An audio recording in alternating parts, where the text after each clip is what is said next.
That's Sam Ritter. We have Gary Ashmore, Zach Holland, myself, John Martin, and did Beverly make it on? She shot me an email this morning. The storms took out her electricity and her internet. So she said she probably wouldn't be able to join the meeting because on top of that, her phone had a very low battery. So we do have 4 though, so we have a quorum. Moving along to agenda item number 3, which is public comments. We have people here that would like to make comments.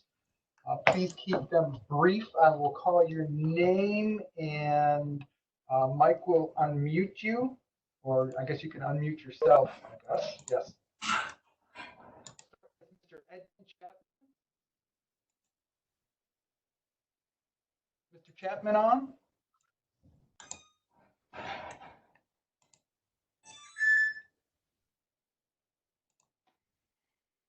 I don't see him listed, John. Okay. Hey, this is John Yours. Edmund could not make it today, so he sent his comments in. Okay. Thanks, John. I do have those comments. Do we want to read the written comments that I've received?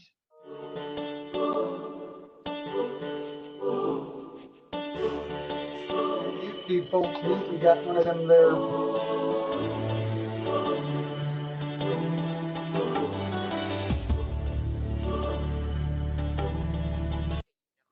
There we go. Any objections to having comments read in for those who provided them, but not that are not here to give them themselves?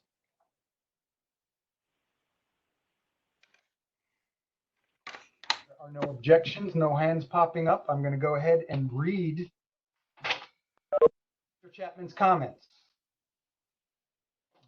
My name is Edmund Chapman. I am speaking on behalf of Grogan's Mill Village Association, which I'm the president.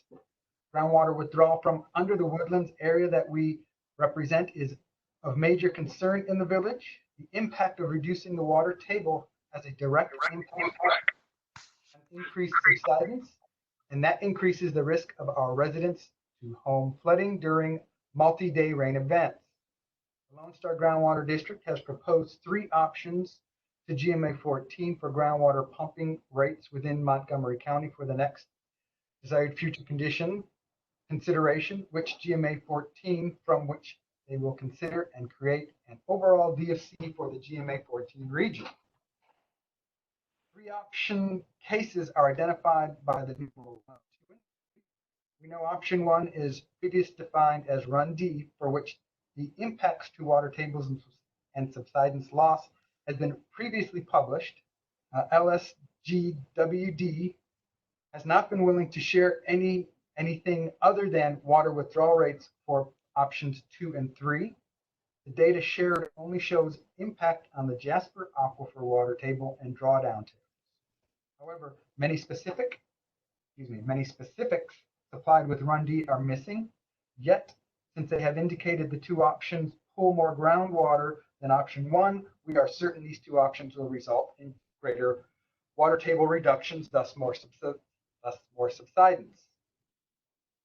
Current well water data provided by the SJRA twice per year indicates the water table under the woodlands wells has stabilized at a groundwater production rate for LSGWD in the low 60,000 acre feet per year rate.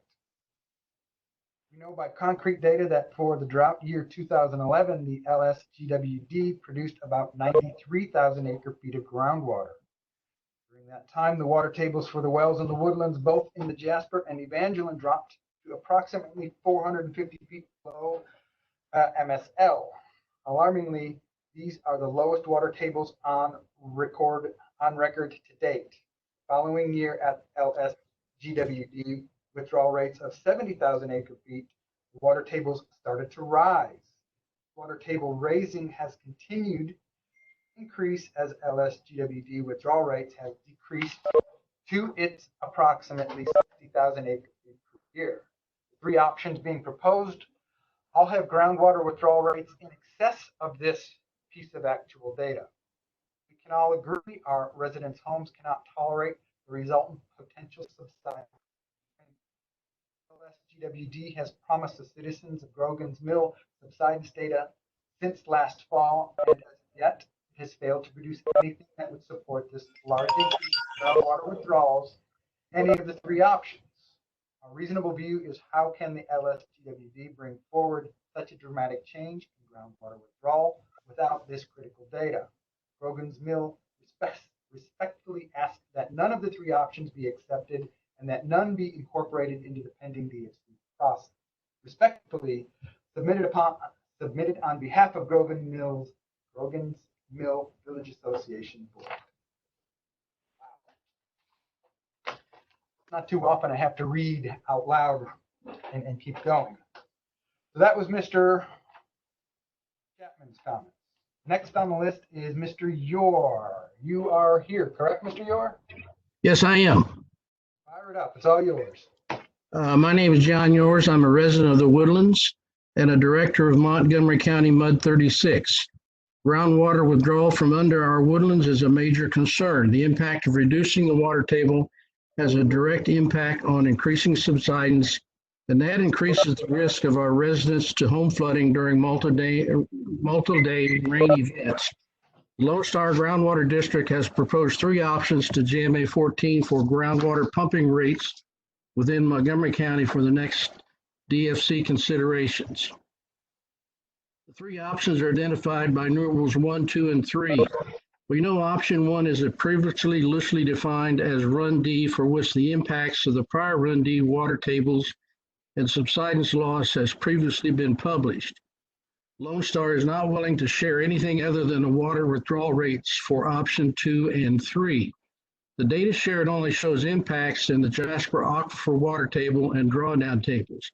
However, many specifics supplied by Run D numeral 1 are missing, yet since they have indicated the two options pull more groundwater than option 1, we are certain that these two options will result in greater water table reductions and thus more subsidence. The three cases exceed groundwater pumping by 110 to 120% of the highest one-year rate ever, 2011, and increase the groundwater pumping rate by 150 to 160% of the current allowed acre feet. Lone Star has promised the citizens of Montgomery County subsidence data since last fall, and as of yet has failed to produce any subsidence data that would support such a large increase in groundwater withdrawal in any of the three options as not being harmful to the residents of the woodlands. My reasonable view is how can Lone Star bring forward such a dramatic change in groundwater withdrawal without this critical subsidence data?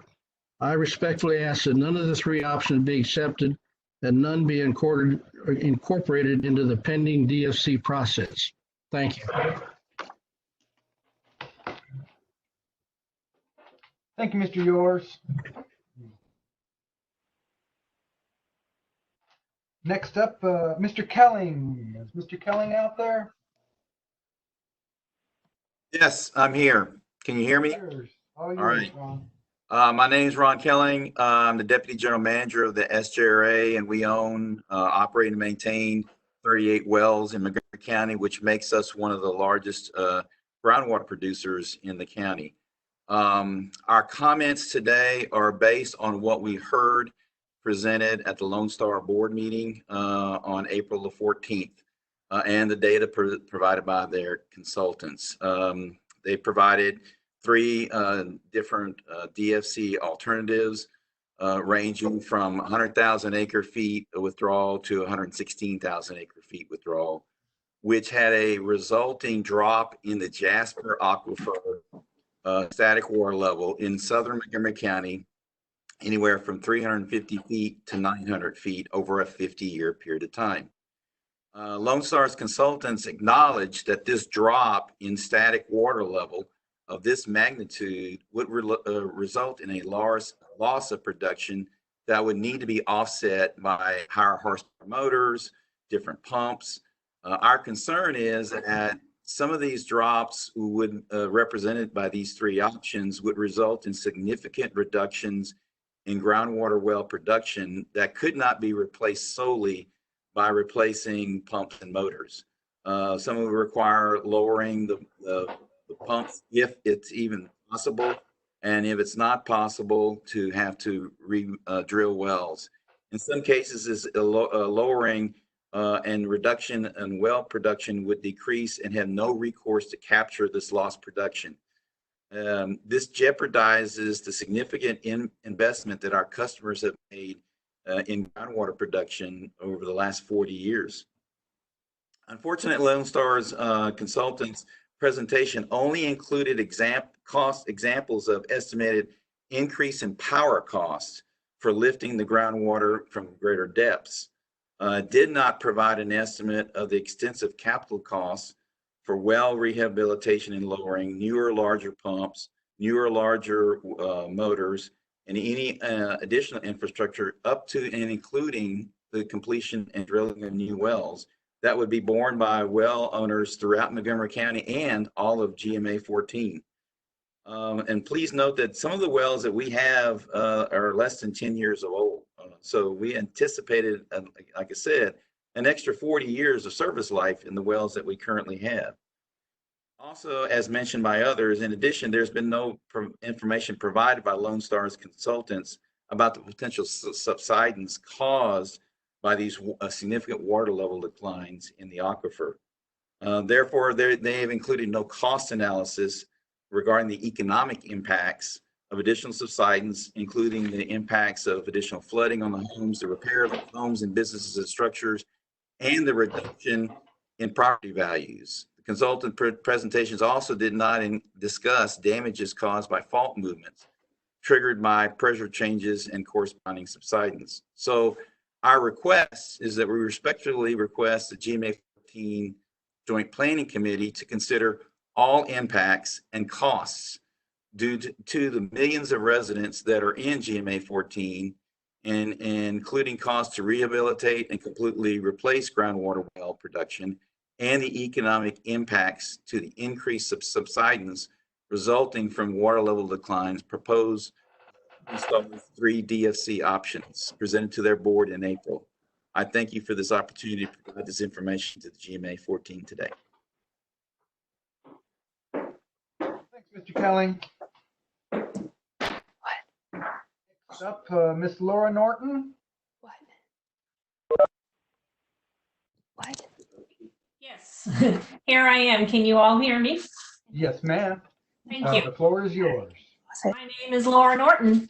I've been before your board in person at a few meetings from late last year and appreciate this opportunity to speak via teleconference. My concern is the gross underutilization of our new state-of-the-art surface water treatment plant.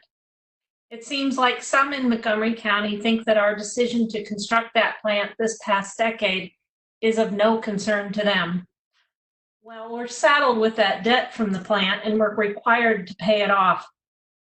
It isn't funny that 80% of that plant will be gathering dust for the foreseeable future because our groundwater conservation district's idea of a DFC is however low the water levels will be when they pump whatever it is they want out of our aquifers.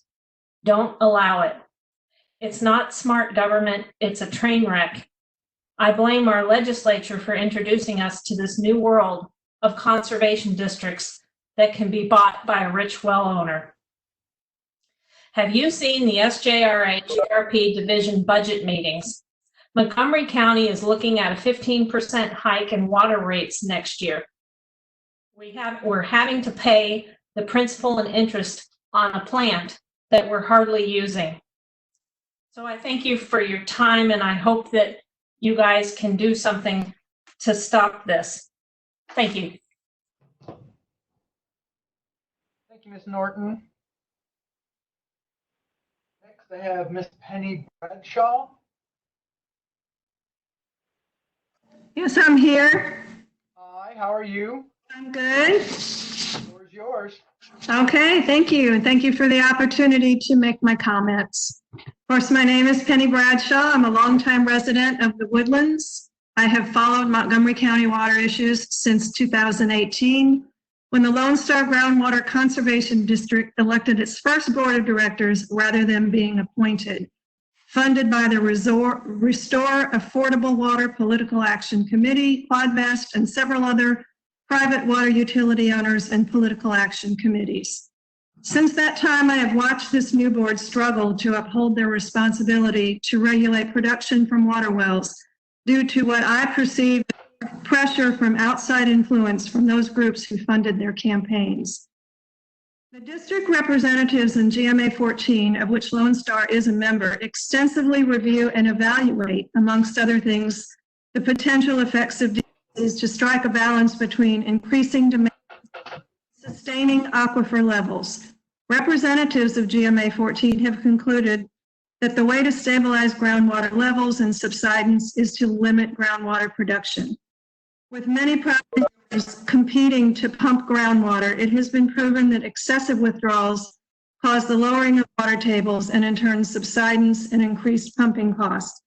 And the current Star Board has yet to provide any of the promised subsidence study results that give evidence that substantial drawdown would not cause additional subsidence in Montgomery County.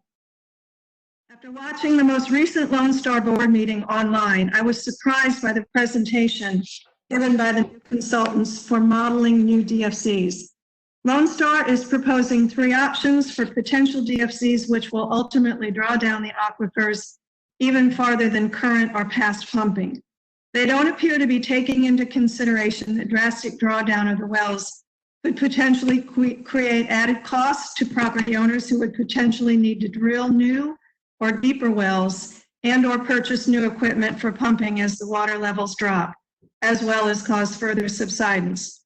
Nor does the board appear to support or encourage the additional use of surface water as an auxiliary solution to regulating production from water wells. We are fortunate to live on the right side of the 100th meridian.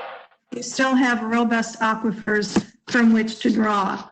These should be protected literally at all costs. I would prefer to have expensive water than no water. As a longtime resident of Montgomery County who is concerned about the availability of water for future generations and subsidence in our county, I ask that GMA14 decline all 3 of Lone Star's proposals for their recommended DFCs. Thank you. Thank you, Ms. Bradshaw. Next up, I have a Ellen Myers, and I think she wanted me to put this in the record. Is Sue Ellen out there? Would she like to make her comments? Okay, looks like I will read it then. It's relatively short compared to the first one. It starts an open letter to GMA14 Joint Planning Committee. My name is Hey, John, hang on. Stu Ellen's on. Okay. All right, are we there? Yep. I'm Sue Ellen Myers. I'm a resident of the Woodlands in Montgomery County. I'm writing this open letter regarding your consideration of the Lone Star Groundwater Conservation District's proposed water management strategy at your April 29th, 2020 meeting. I ask that you do not accept their proposal. It does not include seismic studies and therefore is incomplete. It is also my opinion, having attended most of the Lone Star Groundwater District board meetings this past year, that the makeup of this current board lacks the professional expertise to make such proposals, operates at the behest of a particular large volume user in Montgomery County, and has a policy goal to move away from sustainability as a primary basis for DFCs. Thank you.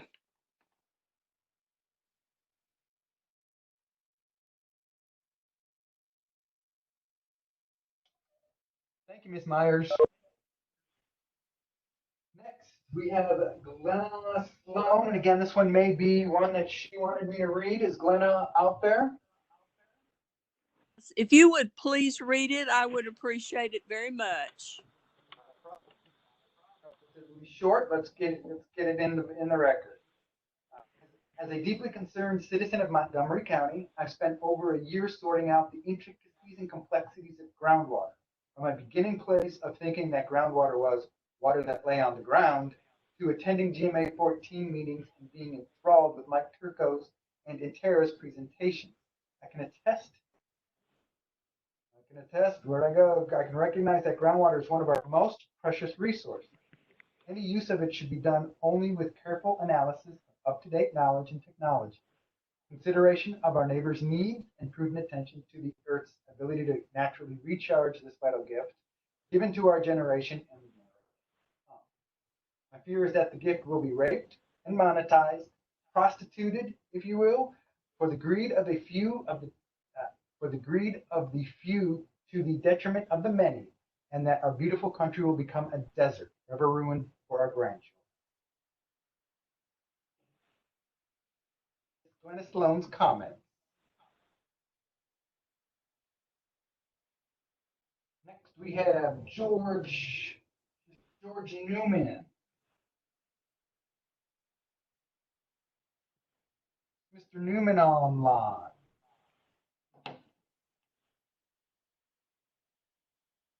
Takers, Mr. Newman. I show Mr. Newman online. He is unmuted, but Mr. Newman, we can't hear you. We're trying to speak. I will then read his comments. I have them written here. This one's slightly longer. There we go. Feedback to Groundwater Management Area Joint Planning Committee, April 29, 2020. We expect the Lone Star Water District, LSGWD, will present 3 options for GMA14 to consider groundwater pumping rates within GMA14. These pumping scenarios will be considered in establishing a revision to the current desired future conditions for GMA. As a director for Montgomery County MUD 46, along with many other residents of the Woodlands, I'm opposed to these 3 groundwater pumping scenarios for 2 reasons. 1, each of the pumping scenarios will result in substantial groundwater declines and subsidence as a result. Many areas in the district that I represent along Spring Creek and Panther Creek have experienced flooding over the past rain events, including the Memorial Day storm and Hurricane Harvey rain events. Flooding includes substantial damage to residential structures, including neighborhood street inundation that inhibits access by emergency vehicles to residents in need. Many homeowners reported that their homes were only inches from being flooded. So if we experience 1 or 2 more inches of subsidence, many homes will be flooded in major events that are expected in the future. The LSGWD water management strategy has a built-in average subsidence of 1.5 feet. History has shown that the Woodlands will experience actual subsidence more than the Montgomery County average. This will put many more residential properties in risk of flood damage. And number 2, the economic cost of the LSGWD proposal is significantly understated and does not include the long-term operational capital costs that it would cause. We know that chasing declining water levels to keep well yield up is very costly. The added expense is much more than just the added electricity to raise the water from a deeper level. Pumps, motors, electrical wiring, and many other expenses adjust capacity to declining aquifer levels. For these reasons, I ask that LSGWD proposals not be accepted and not incorporated into the next DFC. Thank you, George Newman. And I've got one more. And it was an email that came in just a short while ago. Let me see. Is by chance Mr. Gerard Gaynor online? Let me see if I can find it just as this meeting was starting, and I didn't get a chance to print it.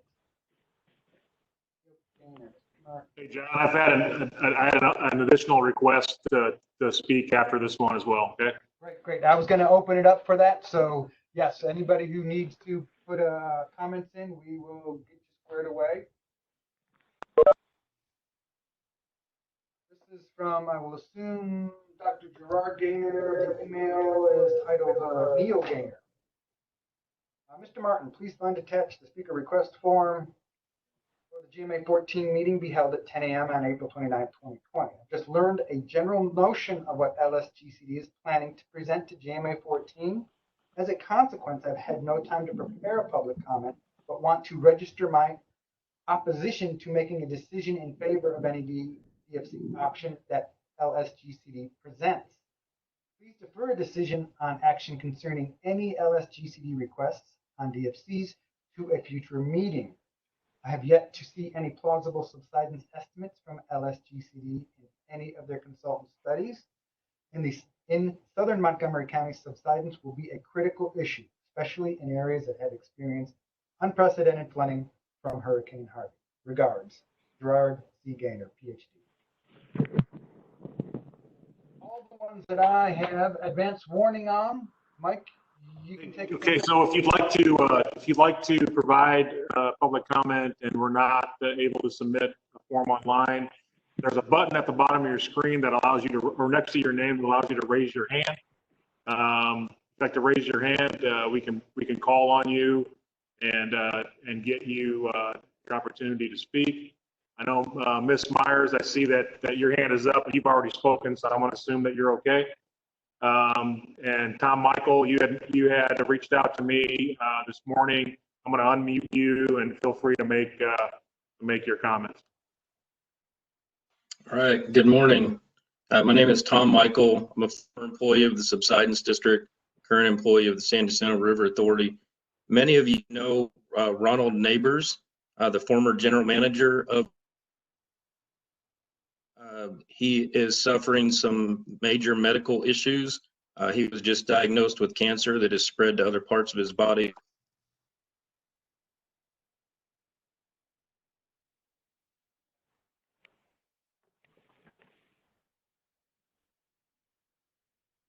Tom, you kind of cut out in the middle there, but that's tough news to hear today that Ron Neighbors, who had been a leader in water planning and water in general, not only within the Gulf Coast but statewide, is got some challenging news, and I think we all could just keep him and his family in our thoughts and in our prayers.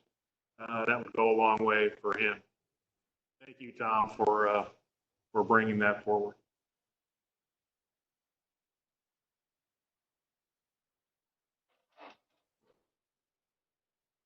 John, I don't show anybody else asking to speak. Well, moving along then. Agenda item number 4, receipt of posted notices, and I actually thought this might be a challenge for everybody due to the a lot of clerks' offices having a reduced. Hello, John. Forgive me. I thought that I had unmuted when actually I muted. Ms. Bob Lux, I sent you a request to speak last evening, and perhaps you did not receive it. I haven't seen it anyway. May I speak? Absolutely, not a problem, sir. Thank you, Mr. Martin and Board of Directors of GMA14. My name is Bob Lux. I reside in the Woodlands, zip code 77381. I have resided at this location for the past 22 years. Additionally, I have served on the Board of Directors of Montgomery County Municipal Utility District 60 for the past 7 years, served as Gulf Coast Trustee for the Association of Water Board Directors, and currently I serve on the Board of Directors of the Texas Water Conservation Association, representing the Utility District Panel.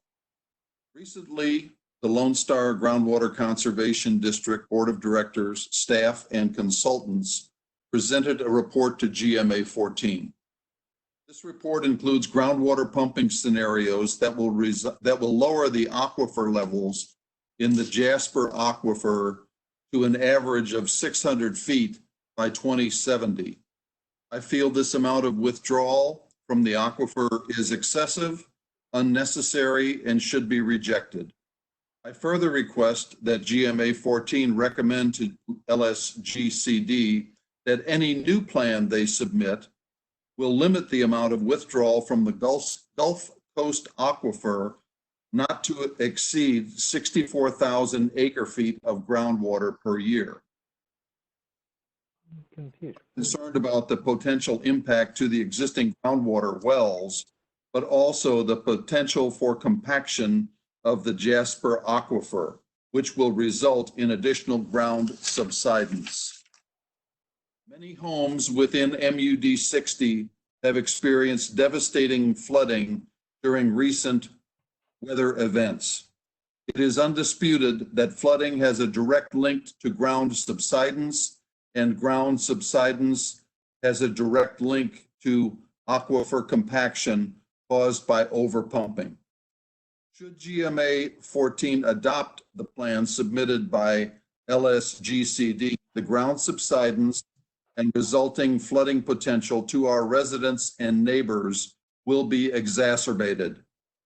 Finally, I further request that any new plans submitted by LSGCD incorporate and fully utilize current available surface water treatment and transmission pipeline resources to accommodate the future and anticipated growth within Montgomery County. I believe my recommended approach will not only conserve and utilize groundwater resources for the benefit of citizens, the economy, and the environment of Montgomery County, but also be in the long-term common good and best interests of the entire region. Thank you for your consideration of my requests and recommendation. Thank you, Mr. Lux. You're welcome, Mr. Martin. Half of the challenge here is keeping track for the record. Okay. Agenda item number 4. Receipt of posted notices. I started to mention that I expected that might be a little bit difficult due to the way the clerks courts are operating these days, but everybody had the notices posted really quickly, essentially, except for one district where they have to mail them in. And that being said, receipt of posted notices, everything has been posted properly, and I have those on record. Next item is discussion and possible action to approve minutes of the February 24th, 2020 GMA14 joint planning meeting. I'll entertain a motion on those meeting minutes.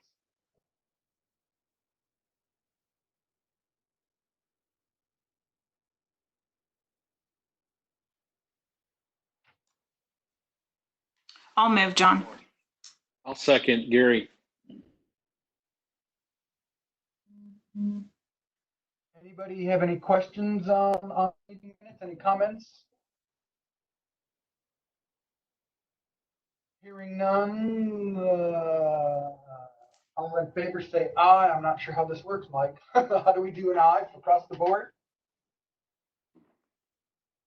So John, you're gonna ask for any objections. If there are no objections, then it's recorded as a unanimous vote. Gotcha. Are there any objections to approving those meeting minutes? Hearing none, they pass unanimously. And John, if I could just add, if we do get an objection for a motion later on, then we'll do a roll call vote of all those on the line. Gotcha. It's approved.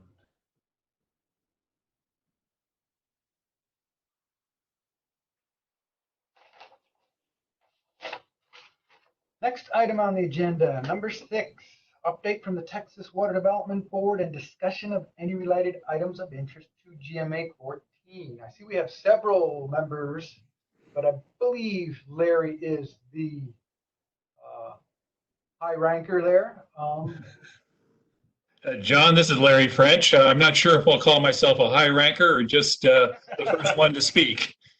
So thank you, Member John, members of the committee. For the record, this is Larry French with the Texas Water Development Board. Joining me virtually is Natalie Ballou and Robert Bradley on this call.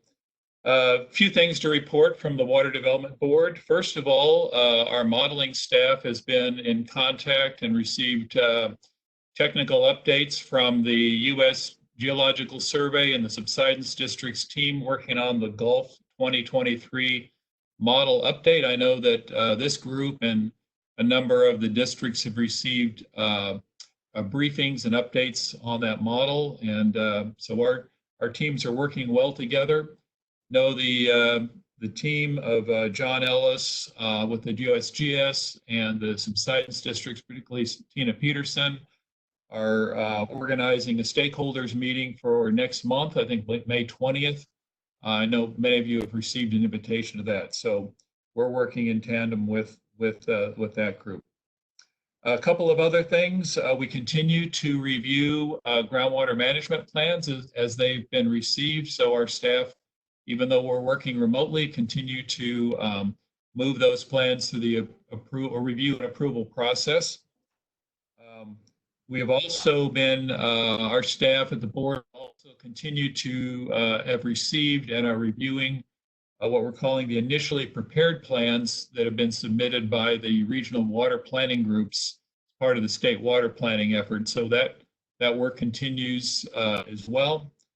And then final item that I have of some interest to this group would be, even though outside the area a little bit, is an update of the Northern Carrizo-Wilcox groundwater availability model, which covers just about all of East Texas. And that is an update to the original model. And that's been a challenging project, but the team has overcome those challenges and is nearing completion on that project.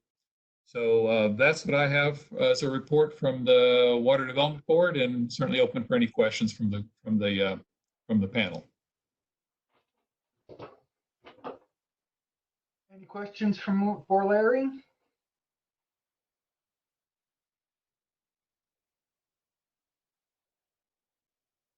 Appreciate it, Larry. Good luck. I know my cohorts up in GMA11 have been eager to see a completion on that model, so they'll be glad. Very good. The data it's on its way fairly soon. Okay, at this point, we will convene the meeting as GMA14 Joint Planning Interlocal participants. It is 10:41. And that takes us to agenda item number 7, which is presentation and discussion by districts or interlocal agreement participants of recent activities of interest to or impacting the GMA14 planning group. Or impacting the GMA14 planning group. This virtual is pretty significant impact. But other than that, I don't have anything personally from our district to bring to the table on that item. Does anybody else have anything to bring to the board?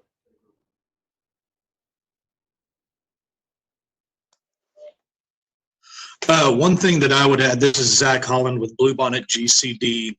Several of y'all, GCD as well as several of you utilities should have very likely seen an email go out from a graduate student from the University of Oklahoma named Davis Marshart. They are working on an NOAA funded research study in relation to some of the Hurricane Harvey responses, especially triggered by water utilities, and they're looking for participation. And again, since I'd talked with him, kind of trying to figure out exactly what he was looking for, since he had kind of crossed lines from water utilities to municipalities. And of course, in our area, we have a few municipal users, but a large part of ours are still public water users and utilities, but they're on the rural side, and kind of getting some guidance from him on that. And he said basically anybody and everybody that's charged with a utility that would be willing to offer up some time and provide some input on the responses and some of the challenges that they met through the Hurricane Harvey issues with providing water and maintaining systems, that they would greatly appreciate being contacted by him. Again, I know since that was sent in the last month, it was kind of like mine. It got lost in translation a little bit, but I did reach out to him, and I can forward that email along to each of y'all to make sure that y'all have it, and certainly would go ahead and add it into the record, just so that anybody on the call that is associated with any of the Montgomery County MUDs or any other utility for that matter that may have interest in participating has that option. Thanks, Zach. I didn't see that email, so if you can forward it to the group, that would be great. Absolutely. John, I have one quick comment. Sure. I'll just say that, and Larry mentioned this during his, Larry French mentioned this during his comments. We will be holding a stakeholder meeting related to the Gulf 2023 model development. That is the meeting that's the rescheduled meeting of the meeting that was canceled at the end of March due to the COVID-19 community response here in Houston. If you'd like more information on that, you can go to our website. There is a place where you can sign up to get updates on that and everything else going on at the district. And I encourage you to do so. We review that daily and add you to the list and get all the information. So if anybody has any questions on that, feel free to reach out to me via email at mturco@subsidence.org. That was scheduled, I believe, for May 20th. That's right, May 20th at 10 o'clock. Thank you, Sarah. Anybody else? Anything they would like to put up there?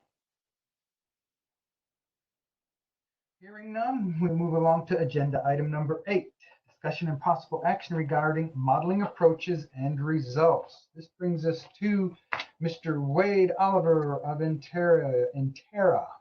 How are you this morning, Wade? I'm doing well. Good to see you, John. So I think I need to share my screen here. Look at there. Well, what are you seeing here, John? I see a big W. Big W. Okay. I just saw John, and that was it. There we go. That looks like a file to be presented. Okay. So still looking like a file to be presented, John? Yep.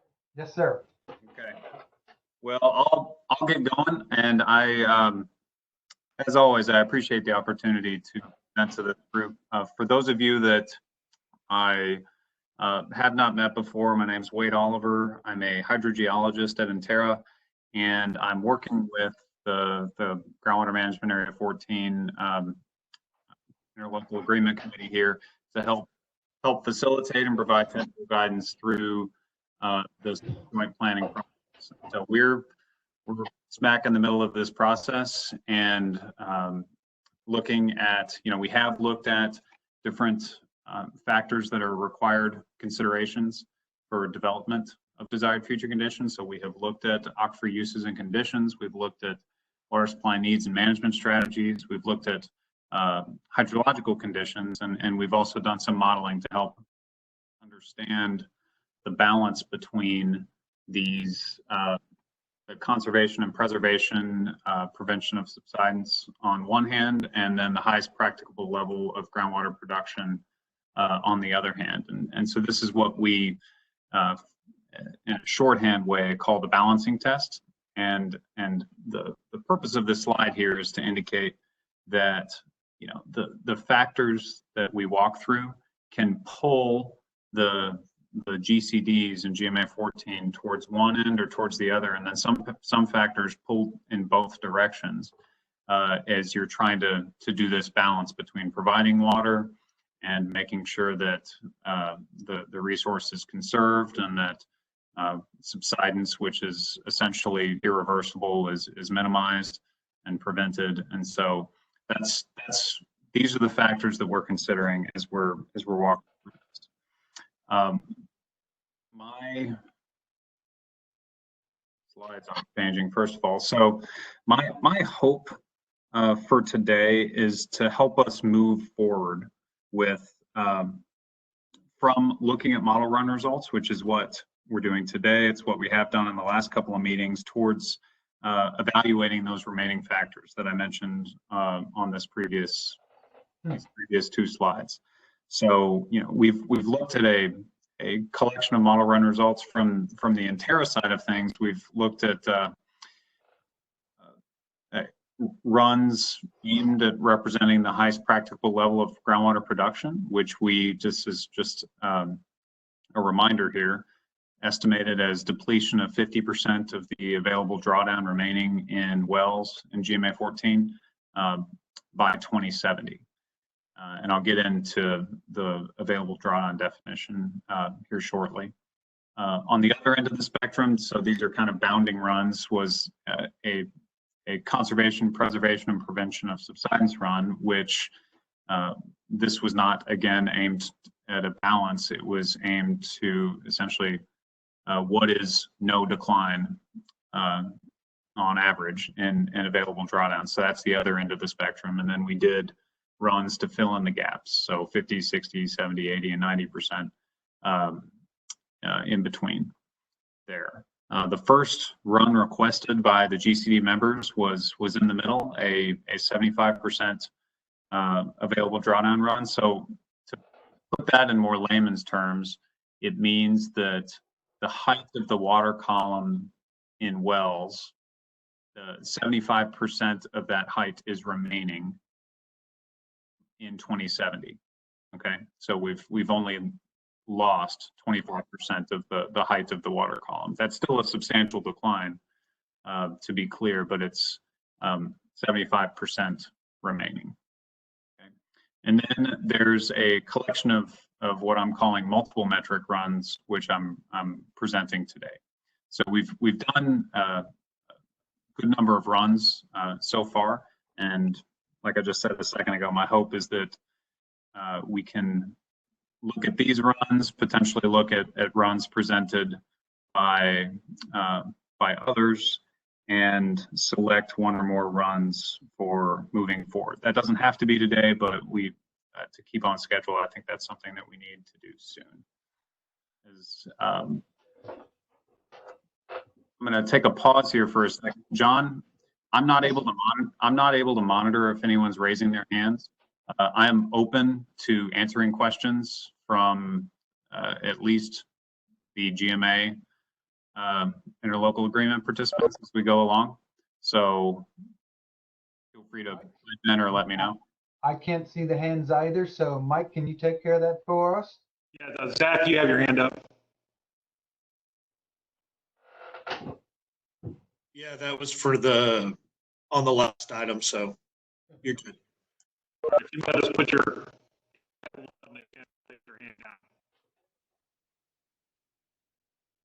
Okay, we're good now. Go ahead. I'll be looking at it. Yeah, thank you, Mike.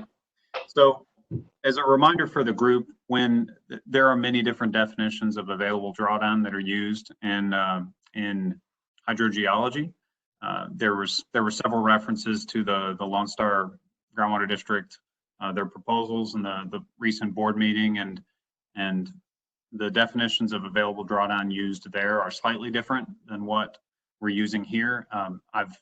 What we're using here is the difference between the water level in the aquifer. So that's the top line. Are you able to see my cursor if I use it here? Okay, so this top line and then the bottom of the well. So that's how, for this analysis, I'm defining available drawdown.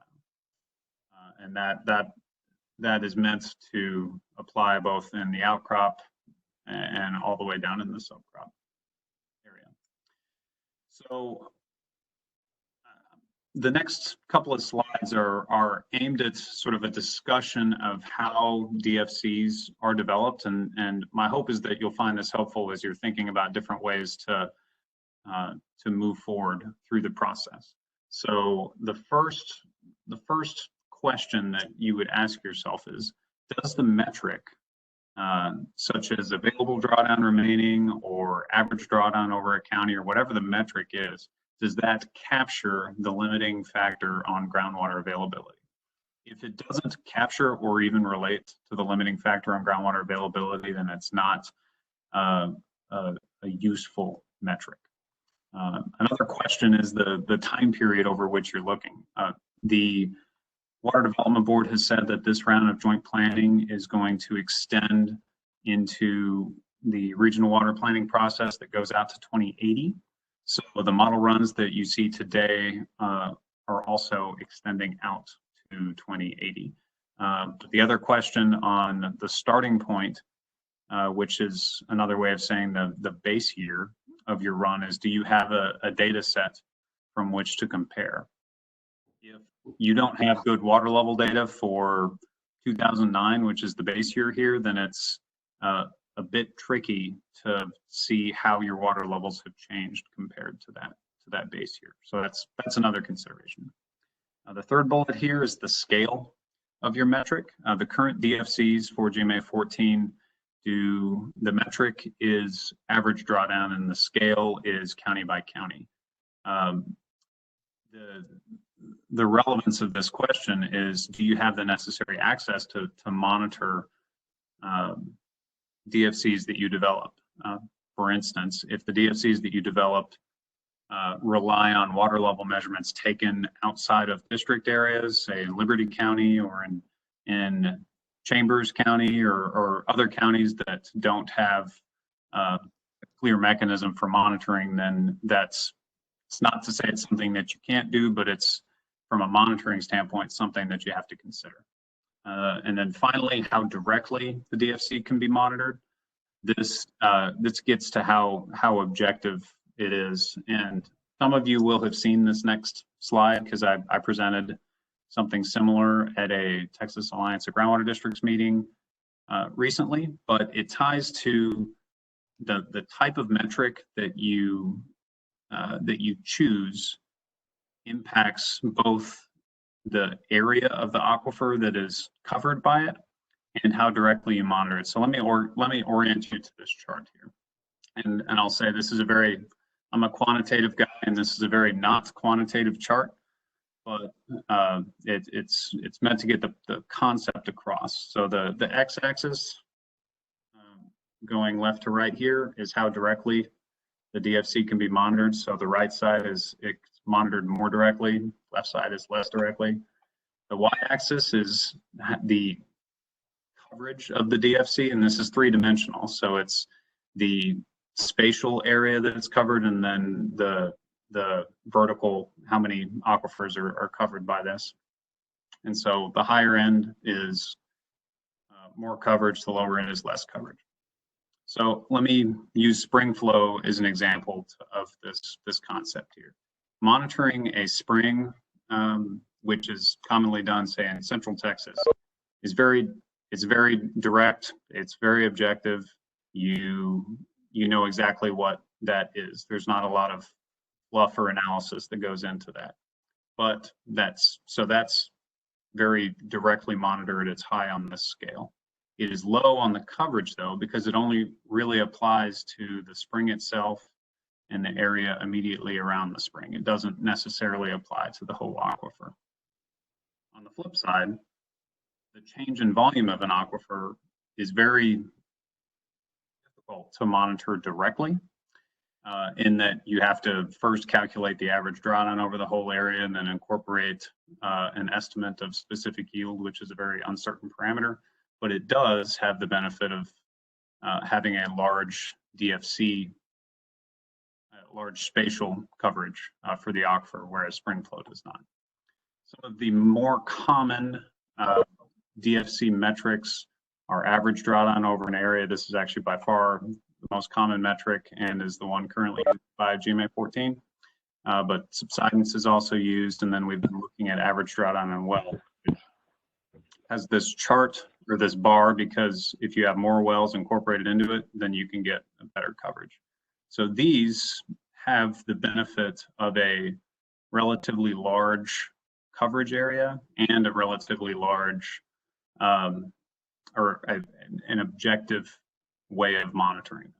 Okay, so that's the concept here. Something like change in base flow is both difficult to monitor and doesn't cover a very large area, and that's why it does not make a good DFC metric.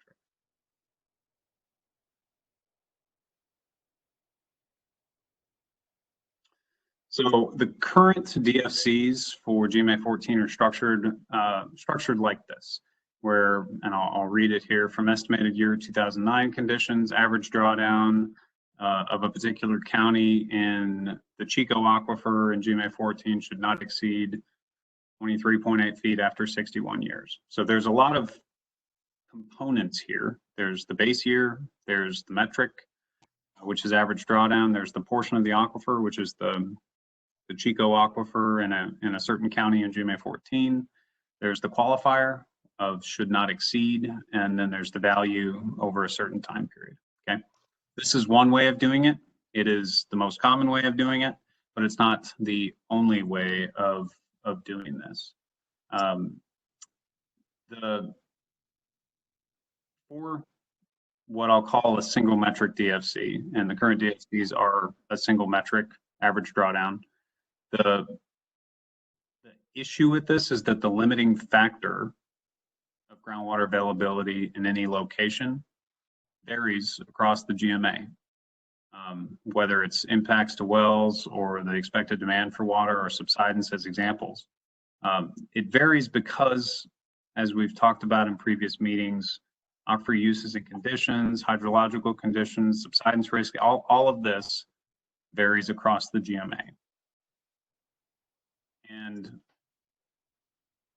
what we find is that often DFCs are different in each county to account for this, because those DFCs are either based on the limiting factor or what I'll call a surrogate for the limiting factor. And I have these three semi-goofy quotes. These aren't direct quotes. These are just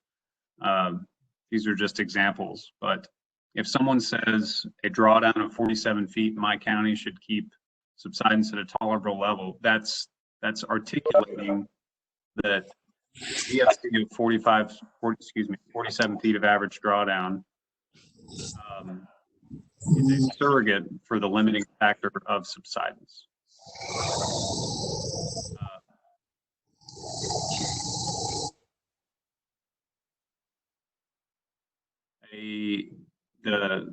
Sorry, we had some noise there for a second.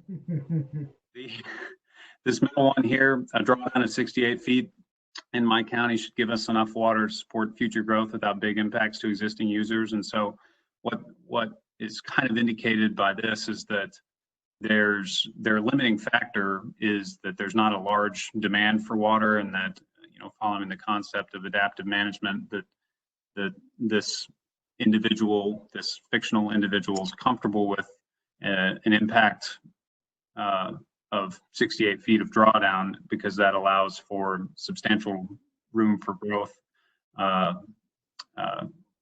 with a level of impact to the aquifer that they're comfortable with.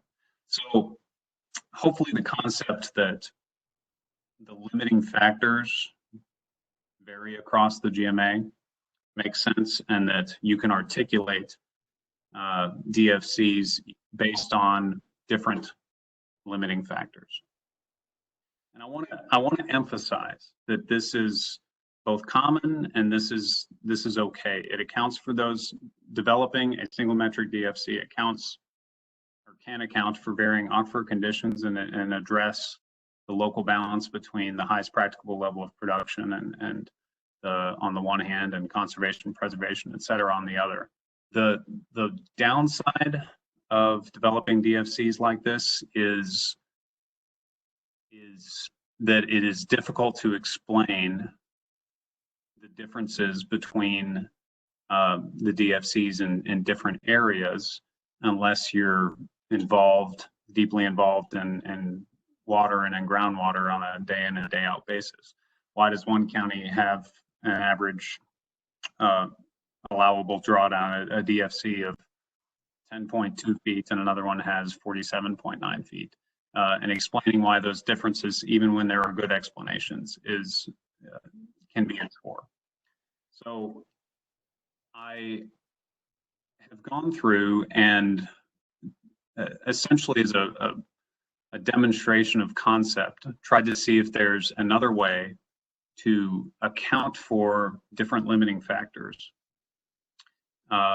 across the GMA in a way that results in more consistent DFCs. And so the rest of the presentation today is looking at some runs that are a demonstration of this concept. And from the outset, I want to say that nothing that I'm presenting here is should be construed as a recommendation on my part.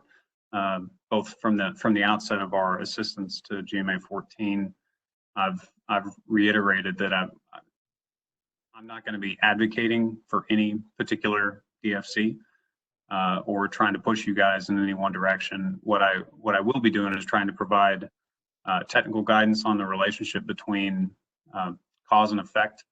Both a certain level of pumping results in certain impacts to the aquifer, or certain projected impacts to the aquifer are associated with a certain amount of pumping. So that relationship, and also trying to help guide this group through a pretty complicated process. So what I have here is an example of what I'll call a multiple metric DFC. So it's looking at more than one metric at a time. And so I'll just read this. In each county in GMA14, having no less than some percent of average available drawdown remaining, and no more than some number of feet of average additional subsidence between 2009 and 2080. So what that would mean is going through and saying, let's say it was 80% average available drawdown remaining and half a foot of average additional subsidence. That means we would be adjusting pumping so that neither of these were exceeded. So we might adjust pumping up until 80% of average available drawdown was remaining. That would probably, or maybe less than half a foot of average subsidence, but that's where we would stop. And so that would be an indication that the limiting factor in that county was on available drawdown remaining and not subsidence. Some other counties may hit the subsidence cap first before they hit the available drawdown cap. So this is a way to account for different limiting factors in different areas of GMA14.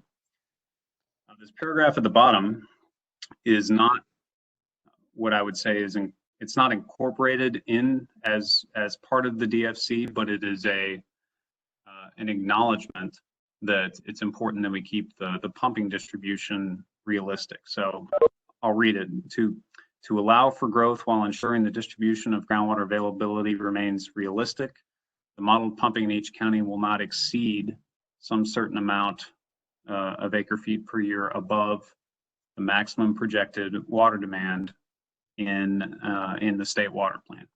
Okay. And the purpose for this is, if you remember the discussions about Austin County as an example, in some of the previous GMA meetings, having a lot of pumping, 100 times current use, in having that pumping allocated to a county, say Austin County, doesn't materially increase the amount of water that would get used in Austin County, but it does detrimentally affect groundwater availability in counties surrounding it. So the purpose of this piece of it is to keep the pumping distribution realistic, number one. And number two, all of these, the drawdown, the subsidence, and this last component are direct incorporations of three of the different factors that GCDs have to consider. So you're looking at aquifer uses and conditions, and in fact, you're looking at hydrological conditions with the first one as well. You're looking at subsidence, which is another factor. And then at the bottom, you're looking at a direct incorporation of state water planning information. So there's that benefit as well. So to reiterate that point, some potential benefits of a multiple metric approach is that you can have and you can articulate potentially a DFC that is consistent throughout the GMA while accounting for those local differences.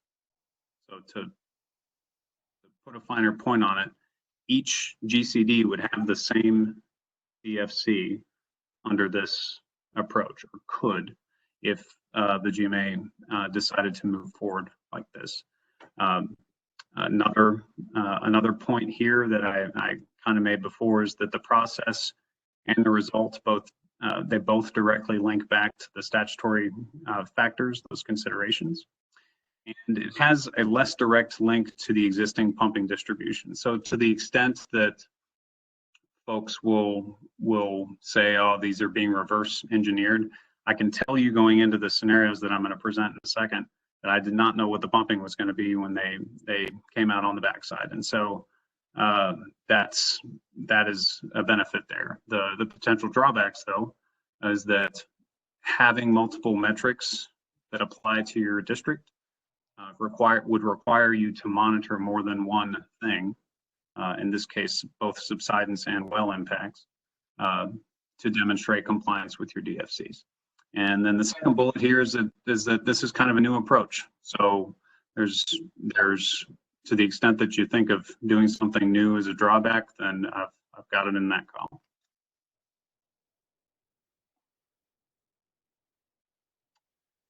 So the scenarios that I'm presenting here are structured in the same way that I just presented before, but we're looking at declines or average available drawdown remaining of 70%, 80%, and 90%. We're looking at average additional subsidence in each county of 1/10 of a foot, 0.3 feet, and 0.5 feet. And then for the amount that the pumping is allowed to exceed total water demand in each county, I set that at 30,000 acre feet per year above the maximum projected water demand. And so this results in 9 scenarios, so three drawdown scenarios and 3 subsidence scenarios, so a 3x3 matrix. Hopefully, if it doesn't make sense now, hopefully it'll start to make some sense as we move forward with some of the results. Do we have any questions at this point, Mike?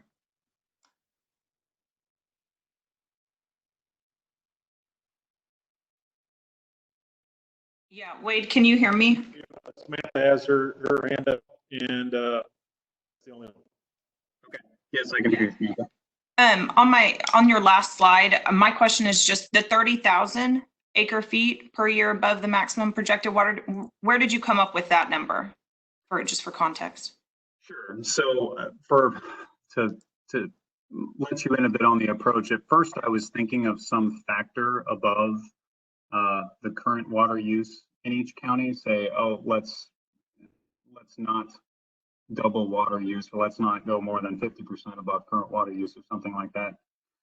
The downside of that is that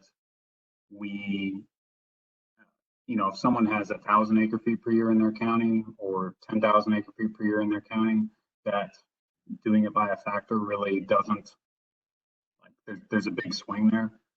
30,000 acre feet per year, in my mind, is a substantial volume of production,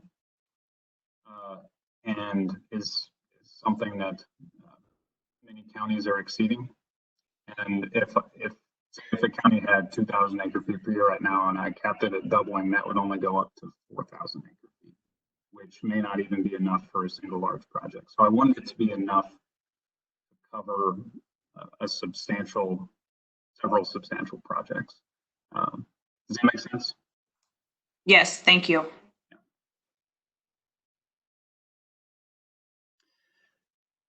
Any other questions at this point?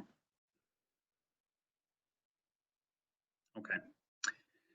So there's going to be a lot of tables coming at you, and they're structured like this. There's a 3x3 grid here.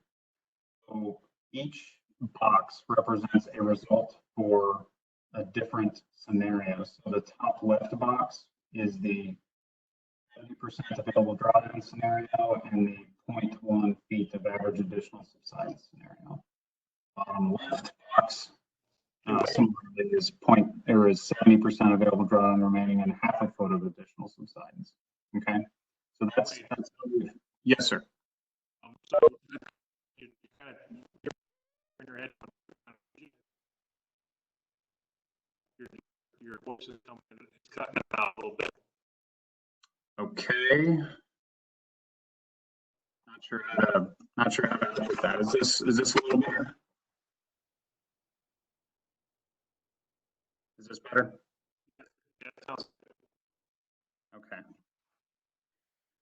So each box represents the result of a scenario. So let's look just overall for these scenarios, what the pumping ended up being in GMA14 at the end of the day.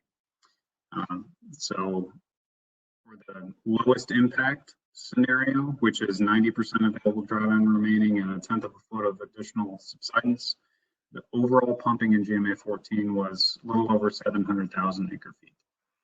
On the highest impact scenario, which is 70% available drawdown remaining and half a foot of additional subsidence, it was 1.1 million acre feet.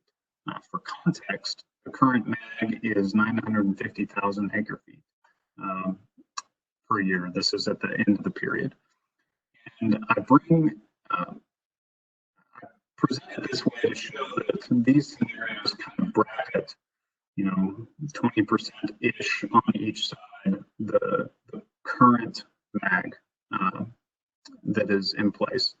Now, I say that because I didn't know that this was going to be the case at the end of the day.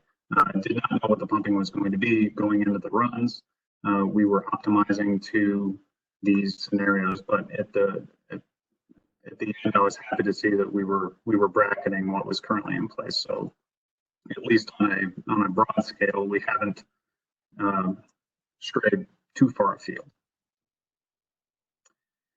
So I have a set of 2 slides for each county in GMA14, and I've structured it this way to allow folks whose primary interest is in an individual county, whether it's a GCD or it's just where you live, to be able to go through and get county-specific results and compare those results to both the MAG from last time and then on the next slide, the DICs from last time. So I'm going to orient you to Austin County first, and then we'll walk through fairly quickly each of the other counties. So the first table here is the percent available drawdown remaining in each scenario. The second table is the average additional subsidence that occurs in that scenario. And the third one is the annual pumping associated with that scenario. And we've got the current MAG down here for context. And then in the state water plan, a maximum total demand. When I say maximum total demand, what I mean is in the state water plan, there's a demand set by decade. And I took the maximum of those decades between 2020 and 2070 to post here. I also want to indicate that some of these boxes are highlighted. That highlight indicates which limiting factor was in play for that scenario.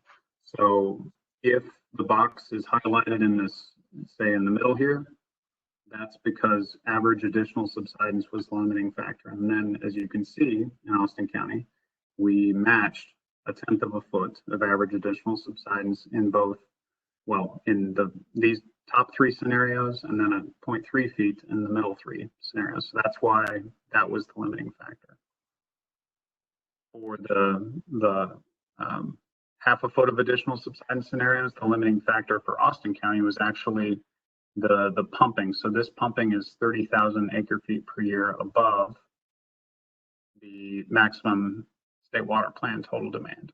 Okay, so there's fairly dense information here, but I'm trying to make it as easy as possible to digest and for folks to understand when you have multiple metrics in play, what is driving groundwater availability? Well, for Austin County, at the lower impact scenarios, subsidence is driving groundwater availability. At the higher pumping scenarios, it's that cap that we had placed above maximum total demand that's limiting it. Okay. We've also looked at average drawdowns for each aquifer in each county, and this is primarily so that you can compare the current DFCs to the drawdowns in each of these scenarios. So for the Chico in the first table, Evangeline and Jasper, I have the average drawdown in each aquifer in each county shown for comparison to the current DFC.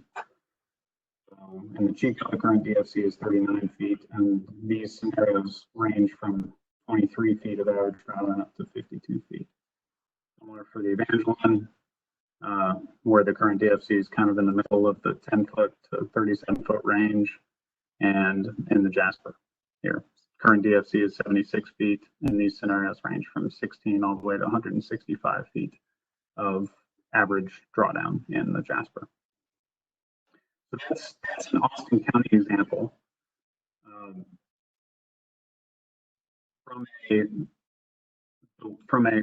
Are there any questions about the way that these tables are read and structured? I've got a question for you. Okay, so that I'm understanding this correctly, we've got the limiting factors, and if we look at this particular slide, Austin County is meeting the subsidence limiter first, and therefore the percent remaining doesn't make it to that 70, 80, or 90%. Is that correct? It has to stay at. That is absolutely correct, yes. Okay. Yeah.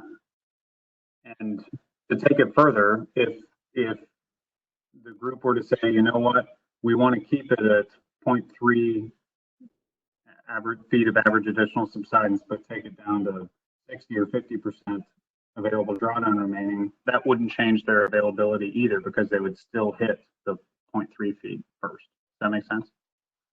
Yes. It's whichever one of these limiting factors you hit first. That's what determines the groundwater availability. Any other questions? Okay. So I'll go through the counties here. Brazoria County. So the percent available drawdown was not driving the show. The average additional subsidence definitely was. Something interesting here, even with nearly no pumping, they weren't able to achieve a tenth of a foot of subsidence. So this tells me that from a feasibility of implementing the DFC standpoint, which is one of the required factors, Brazoria would not be able to feasibly achieve these DFCs. Wow. Okay. So something to consider there. Brazoria County was actually the hardest hit too from a pumping standpoint, where the current the highest pumping scenarios here are lower than the current MAG and a little bit lower than the current use. So there would need to be some discussion here with Beverly and with Brazoria County on implementing this. And as you might expect, the average drawdowns associated with these scenarios are less than the current DFCs, primarily because the pumping is less than the current MAG in Brazoria County. Again, this is an outflow of not knowing what the pumping was going to be going into the simulations. Chambers County, interestingly, at the 90% available drawdown remaining, that is the limiting factor. But once you get into 70 and 80% additional percent available drawdown remaining scenarios, the subsidence actually becomes the limiting factor there. And so you see we've got a range of scenarios that are in the ballpark of the current DFCs. some are below. But the drawdowns here are fairly comparable, depending on at least the higher impact scenarios are fairly comparable to the current DFCs. For Fort Bend County and indeed all of the subsidence districts, we did not adjust the pumping to match any targets.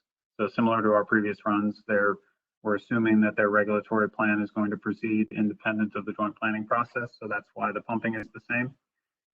So Mike, for your information, the one way to interpret this is how much impact in Fort Bend County in this case, how much impact is due to changes in regulation outside of the subsidence district boundaries. Okay, so you're looking at a span between 1.5 feet and 2 feet across all of the scenarios presented here.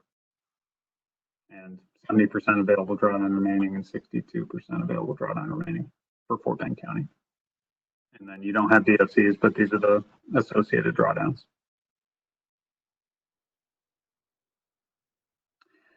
Galveston County is also a part of one of the subsidence districts. So again, constant pumping and shows again about a 1/2 foot span of subsidence impact depending on what the regulatory environment is for the rest of GMA14. Average percent available drawdown remaining does not span a large range. And again, these are the drawdowns typically in the teens and 20s. Grimes County is the percent available drawdown remaining is primarily the driver for 7 of the 9 scenarios. As we get to the 70% available drawdown scenarios, then it actually becomes the pumping cap that was set. So this 53,000 is 30,000 above the maximum total state water plan demand here. So that's where this limiting factor comes into play. And the drawdowns in the Chico across these scenarios are from well, they're substantially larger than the current DFC of 5 feet. Same story in the Evangeline, and for some of the scenarios, the same story in the Jasper. Hardin County, at the lower subsidence scenarios, that's the subsidence is the limiting factor. And then at the higher subsidence scenarios, it's actually the pumping above the state water plan that becomes the limiting factor here. Okay. Does that make sense, John? Yes, it does. Okay. Thanks. And then from a drawdown standpoint, they're all in the same ballpark, I would say. So 21 feet compared to this range of 11 to 28, 27 feet compared to this range, and so on. Harris County, the last subsidence district in our group. Again, pumping held constant. Again, this is about 1/3 of a foot of subsidence range between the lowest impact and the highest impact scenarios, and then percent available drawdown. They're all, the lowest is 86% remaining, all the way up to 100%. Just to give you an idea of, again, the impact on the subsidence districts due to changes outside of the subsidence district. These are the drawdowns associated with that. Negative drawdown indicates water level recovery.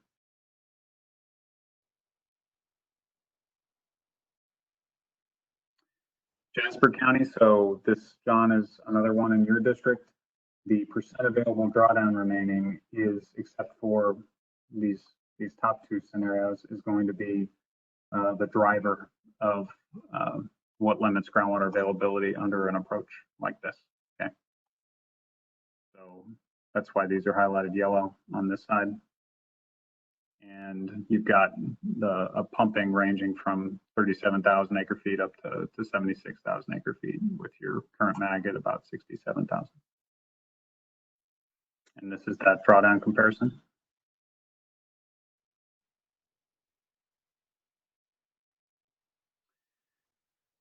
Jefferson County, we, both the average available drawdown remaining and the average additional guidance are in play. And this is a good example of the situation where both, in this 70% and 0.5 feet, we hit both the 0.5 feet and the 70% at the same time. So both of these are limiting factors.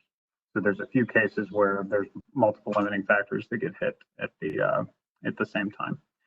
And the current MAG for Jefferson County is 2,400 acre feet per year. So all of this is substantially higher than that current MAG.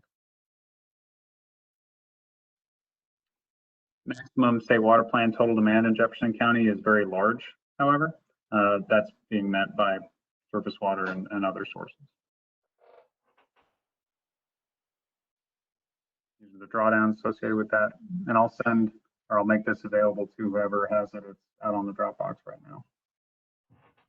Liberty County, primarily driven by average additional subsidence as a limiting factor. Wait, can I interrupt you? You may.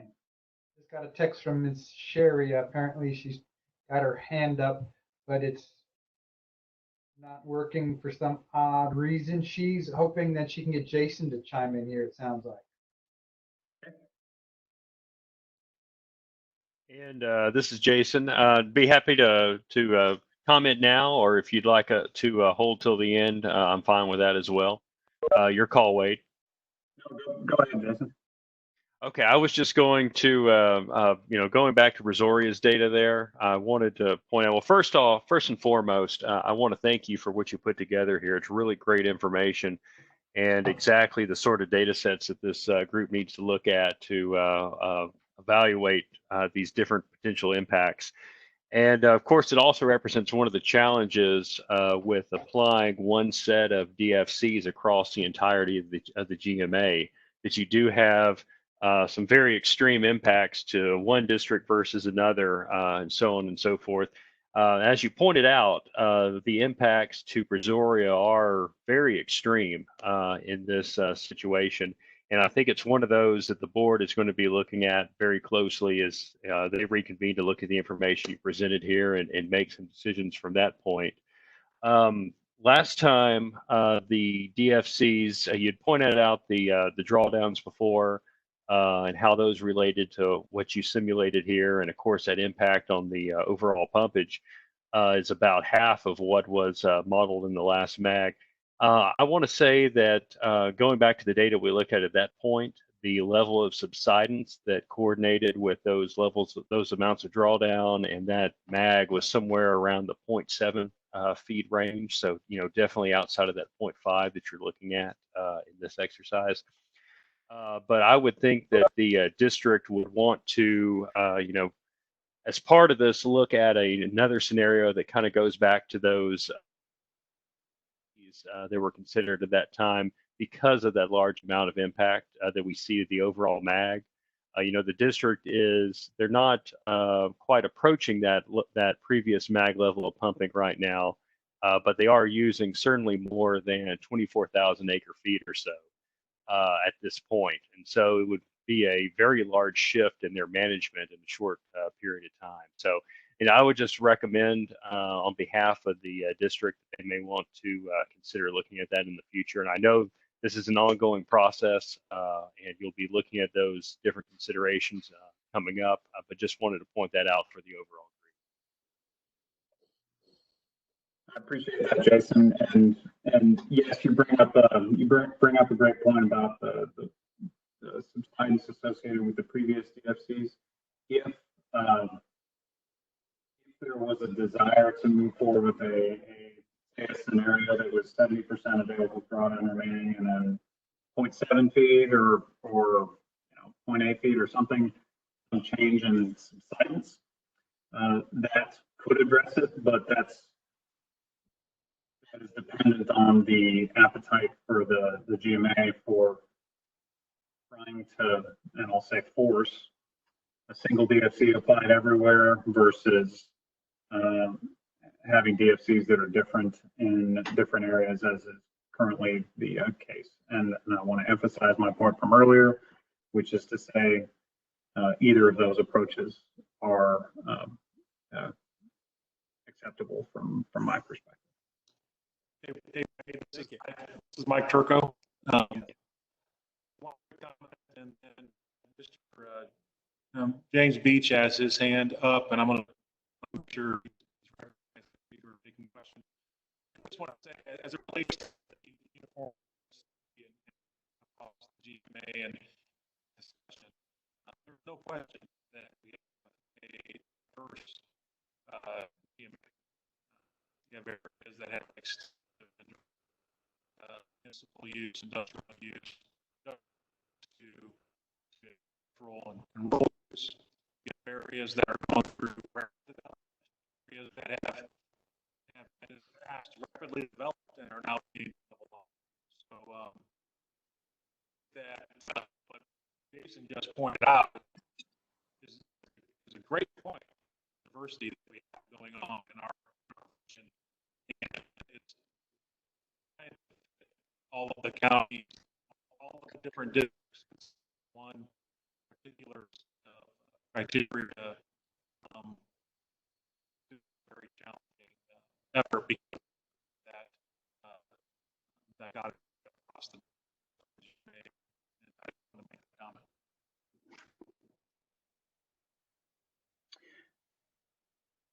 I appreciate that, Mike. It's a very valid point.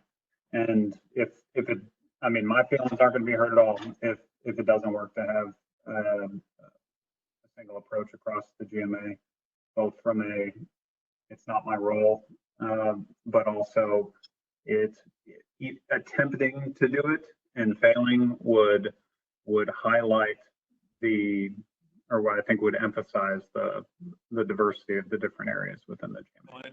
And the way you presented this information, and not only making the model, these different metric which is really useful and for all of us. So that's one of what Jason said. Speak or you want to wait till the end? Yeah, I'll give it a try. Wade, can you hear me? I can. So I wanted to point out, again, I appreciate the data too and the runs. I think this is a good presentation. And I wanted to confirm that while we're looking at the results of each county individually with regard to, the criteria or the metrics, all of these runs are occurring, the impact in one district is having an impact on another district in each one of these runs, correct? And so I just wanted to confirm that we're not looking at independent runs. We're looking at a 90% run with this criteria, and that everything is sort of orchestrated together mathematically, and you're getting to these results. And that each criteria in each district or each county is having an impact on other counties. Is that correct? That is 100% correct. Yes. So there's 9 individual model simulations presented here. So if we look, I've got Hardin County up here. What happens in Hardin County is going to, in say this top impacts water levels and what happens in the county surrounding Hardin.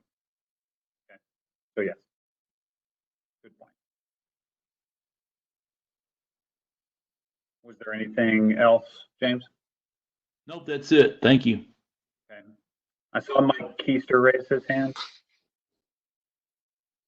Yeah, Wade, just a quick question or request for for clarification. I know you and I talked a little bit about this morning, but the calculation you've used, can you just clarify for the GMA members that it is the same process you used on the previous runs? And these aren't necessarily average drawdowns or average subsidence numbers we're looking at? Yeah, it's thank you for the clarification, Mike. It is median available drawdown, not right. These are averages, average drawdown across the area. This is the median available drawdown remaining, not average available drawdown. Okay. So across the set of wells in a particular county, this is the midpoint. Thanks, Wade. I appreciate that. Yep.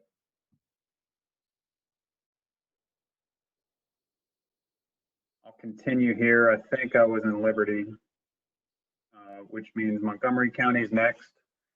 So Montgomery County, under the lower subsidence scenarios, the subsidence is the limiting factor. And under the higher subsidence scenarios, the percent available drawdown becomes the limiting factor. And then in the highest impact scenario, so that's 70% available drawdown remaining and half a foot of subsidence, we hit both of those at the same time. Okay, so we hit 70% available drawdown remaining and the subsidence limit at the same time. The pumping in Montgomery County associated with these scenarios ranges from something much lower than what's currently being used to 3 scenarios that are kind of in the same ballpark as the current fees, to 1 scenario which is just over 100,000 acre feet per year. And so this 100,000 acre feet per year scenario is associated with a half a foot of average subsidence in the county and 70% median available drawdown remaining. And then looking at a comparison to the current DFCs, this is the current DFC of 26 feet of drawdown in the Chico, as you'd expect, is similar magnitude to these 3 scenarios and a little lower than the highest pumping scenario. Evangeline, the current DFC, is a recovery of 4 feet.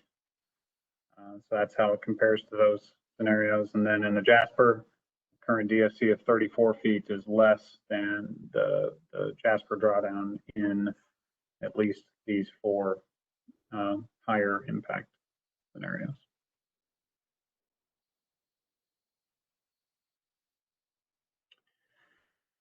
Newton County, the impacts are largely, or the limiting factor is primarily percent available drawdown remaining, except for this top left scenario.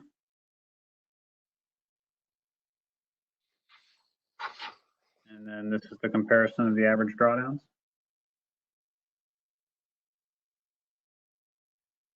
Orange County was an interesting example here. The limiting factor is average additional subsidence. So as your so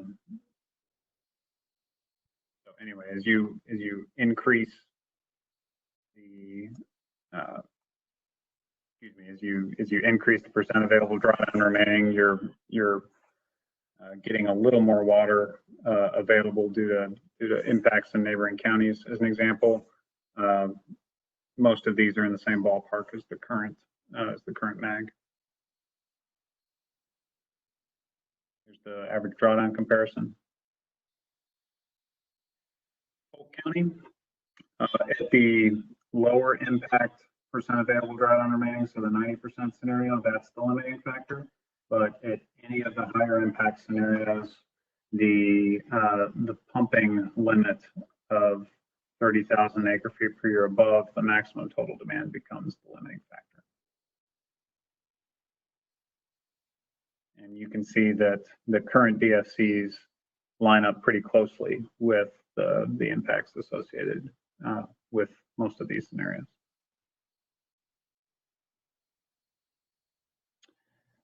Anderson County is a nearly identical story. 90% is the limiting factor for those. Beyond that, it's the state water plan, or 30,000 acre feet per year above the state water plan max. Here are those drawdowns.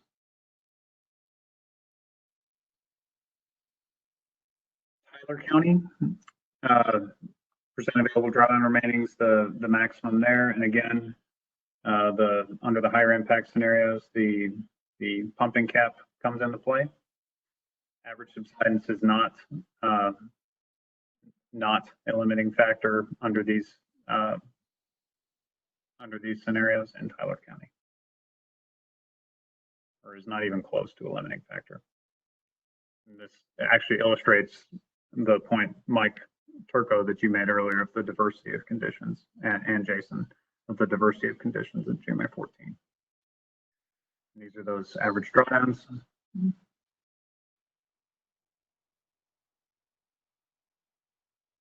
Walker County, the percent available drawdown is the primary limiting factor. We've got a couple of them that max out at the 30,000 above state water plan, but beyond that, it's the percent available drawdown remaining. Subsidence not a limiting factor. And the drawdowns are in the ballpark for primarily the lower impact runs for Walker.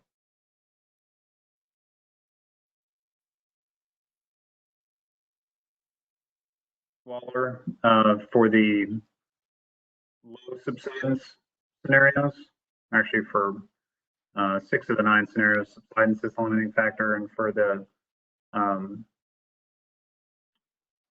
for 3 of the scenarios, the percent available drawdown is the limiting factor. Most of these, other than the highest impact scenario, most of these have a mag below the, or it would have a pumping below the current mag, so be aware of that. Hey, Wade. Yes. This is Zach. Had a quick question on why the average subsidence was used and why not the maximum subsidence? That's a great question, Zach, and I appreciate you asking it. So we have presented maximum subsidence in some of our previous simulations, and I had a little bit of heartburn about that because the maximum subsidence ties back to a single cell in the model, and so it has the potential to be driven by a single pumping well in the model as opposed to a broader condition. So if you're thinking back to the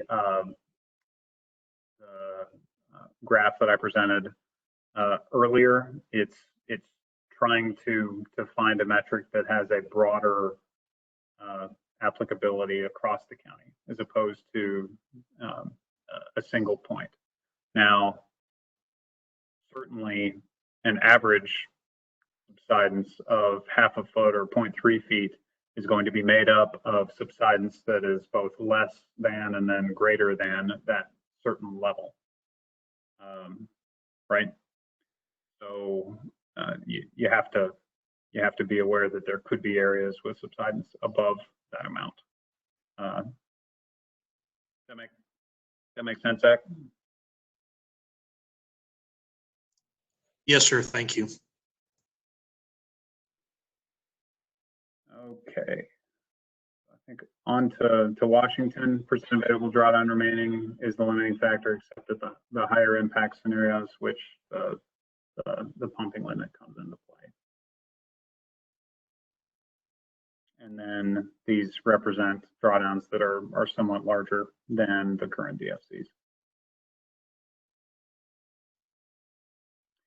So that's the presentation of model results. As I mentioned before, I'm happy to send these slides to whoever would like them. They're also currently on the Dropbox here. But John, this discussion of potential paths forward, I have a few things to say on it, but I think that it ties in more to the next agenda item. If you'd like to introduce that first, but I'm also happy to answer any questions that folks may have. Anybody have any questions for Wade?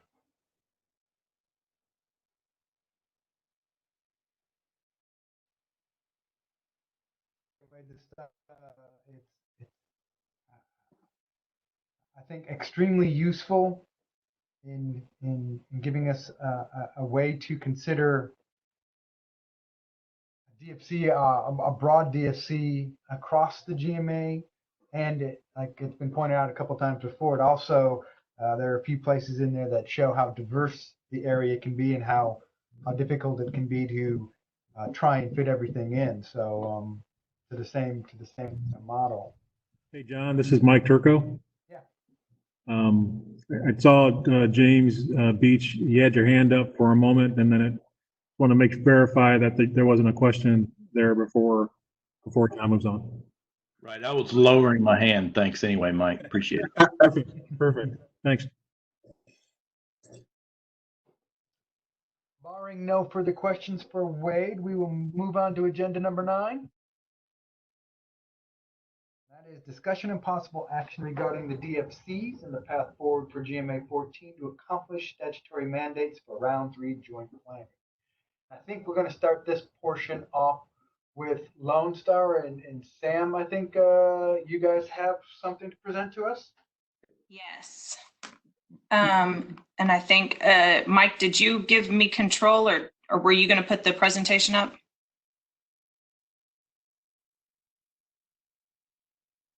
Okay, let me open that up.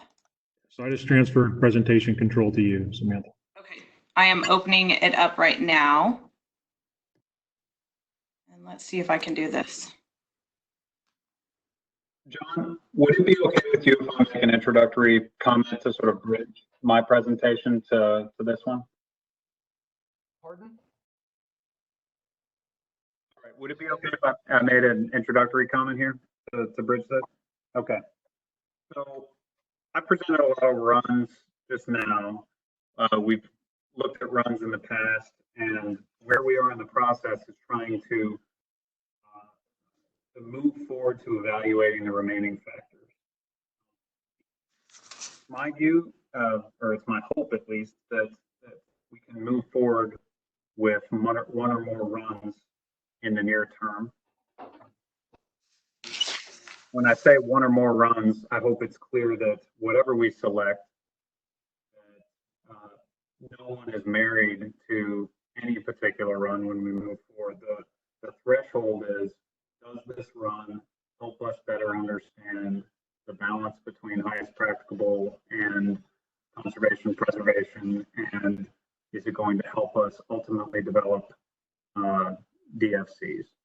So that's why more than one run can move forward, and it's why whatever the ultimate DFCs are proposed by GMA14, it can be one of those runs, but it doesn't have to be any of them. It's just what's the bar is what is going to be useful as we move forward evaluating other factors. Okay. That's all I have. Thank you, sir. Ready, Sam? I think so. Can y'all see the PDF okay? Or would it be better to go back to the PowerPoint? Maybe I'll do that. I just can't see what's in front of me. PDF hadn't shown up, and now we just have a big W. I guess that would be Wade. Okay. So if you go to the bottom of your window there'll be a row of dots. One of them looks like a string with an arrow coming off the top. Okay, hang on. Row of dots. Yes. It'll give you an option to pick what you want to share. Oh, okay. It says connect to a device. I don't see any options, Mike. So there should be a row of little buttons at the bottom. There's a microphone, a camera, and then a square with an arrow. Yes. You should there. Click on There that. it is. Okay. Okay, I think, let's see. You're starting to. There you Is go. that it? You're Awesome. Okay, cool. First, thanks, Wade, for the presentation. That process does look somewhat promising. Obviously, I think there's some questions and things to discuss on it. But before we start Lone Star's presentation on the proposed DFC runs that we would like for GMA14 to consider today, I would like to share some words on behalf of the district and talk a little bit about where the district has come from and where it's wanting to go. So if y'all could just bear with me for a little bit. As everyone's aware, in November 2018, the district's enabling legislation changed, and with that, our board makeup. The newly elected board came in with a mandate from the county with a different vision for the district and a plan to look at the ability to utilize more groundwater resources if possible. We now have a great team of technical consultants who have begun a subsidence study specific to Montgomery County. Our hope is that these we will be wrapping up phase 1 of that study in the very near future by having a stakeholder meeting. So be on the lookout for dates for that meeting. At its March meeting, the board also approved the creation of a DFC committee made up of 3 directors to work with myself and the district's consultants to come up with a process that could work GMA-wide and consider the 9 required factors while also keeping the board's goal for a common reservoir system in mind. The DFC committee and consultants have reviewed over 13 various DFC run options and narrowed them down to the 3 you'll see in the presentation. The committee and ultimately the full board have reviewed and considered the 9 factors in developing the run options, knowing that there would be more discussion and consideration of these factors as we move forward in the GMA in the 3rd round of DFC planning. That said, it must be noted that each GCD is different with varying demands. Therefore, we may all give different weight to the various factors, with some receiving more consideration than others. And that's okay. That's part of the joint planning process. For example, based on the voters' mandate, the Lone Star GCD board believes private property rights and economic considerations to be very important for Montgomery County, while also recognizing the need to control subsidence. As such, the district needs a DFC that will address Montgomery County's increasing demand and large population growth, allowing for the highest practicable level of production, balanced with the need to control subsidence and address other factors. As we all know, the world of groundwater can be very confusing and is ever evolving, and there can be quite a bit of a learning curve. And that is what the board and I have discovered in this process. There's a lot to learn. After many meetings and discussions over the past month, we have concluded a few things.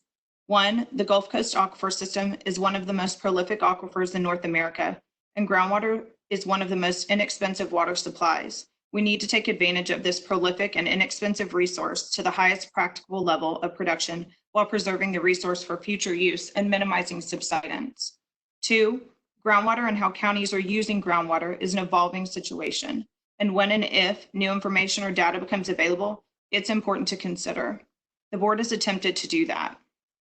3, the DFC committee and board agreed that they had no preconceived notions when it came to the DFCs, only that they didn't want preconceived notions. They don't care what number comes out as long as the process started with a quantifiable aquifer condition, rather than a pumping amount or distribution. That's selected prior to or independent of any model runs, and that can be measured using real-life monitoring data. There's always going to be some sort of manipulation through that process to see how it plays out. But the board is focused on starting in the right place without a predetermined pumping amount. The district believes this is what Chapter 36 requires and what many other GMAs are doing. We understand why a predetermined pumping amount was the starting place previously, because Lone Star's regulations was based entirely on that, and we understand that you supported Lone Star's initiatives and requests. Please understand that after a successful DFC petition and void and unenforceable rules, that Lone Star can't start with a forced reduction or predetermined pumping amount. Lone Star is basically starting over with the new status quo, and we realize that can be frustrating for you since you're further along in the process. We understand that and we are not trying to be difficult. We are really trying to follow Chapter 36 and want to work collaboratively, but we also have to advocate for our district's needs in the process. We ask for your patience while we get through this round under our new status quo. Starting over with us and working together collaboratively, we think we can refine and enhance the overall process. We're excited about this opportunity to move forward together. The former board's previously presented solution of Run D came about from a thoughtful process, and after reviewing notes and details from the work that was put into the strategic planning study and ultimately Run D, the new board believes it's a potential option that has also been supported by a number of permit holders throughout the county. It was already approved and accepted during the petition process, and the GMA14 districts previously voted unanimously to consider Run D in round 3 as one of the runs. The board would prefer one of the other 2 scenarios because those don't start with a predetermined amount of pumping, but still offers Run D as a consideration. Run D was derived, at least in part, in connection with the reduction rules, so that's another reason it's not the preferred option. However, I think we all know that Lone Star is no longer enforcing the 30% reduction, so there shouldn't be any confusion if Run D were selected. The process that we have been presenting, starting with an aquifer condition and considering the common reservoir system, is not necessarily a new process, but it is new to GMA14. As the board has learned new information, they've changed their way of thinking some, and while they're appreciative of the process that has previously been supported by GMA14, Due to legal reasons, we cannot support it. Yes, the new process we're asking you to consider is different than what has been done. We still have considered you and your districts and counties and want to work collaboratively with you. We are in a different place than we were 6 months ago and even a year or 2 years ago. We want this to work for everyone. Not only am I appreciative, but the board wishes to express their appreciation as well to you for all of your openness and willingness to look at this from a different view. With that, I'm going to go ahead and start the presentation. We'll turn it over to Mike Thornhill, who's standing by to explain more about the process we've gone through. And then Mike Keister will step in to talk about our modeling, which he handled, and discuss the different options. And then James Beach will close it out by showing you a few slides on factors we considered. I also want to thank those that gave public comments, and we hear you. We appreciate your comments, and I would encourage you to reach out to me. I'd love to set up a meeting and talk with you. I've done that already with a few. And lastly, my call to action. I realize this isn't the time for voting, but my call to action is for one of the run options that we're presenting to you today to be included as one of the 3 for Wade to consider per the contract with Intera. Okay, I guess I'll turn it over to Mike Thornhill now. Mike, are you there? I'm here. Can everyone hear me? I guess I can't hear everyone, but anyway. You can hear you loud and clear, Mike. Okay, great.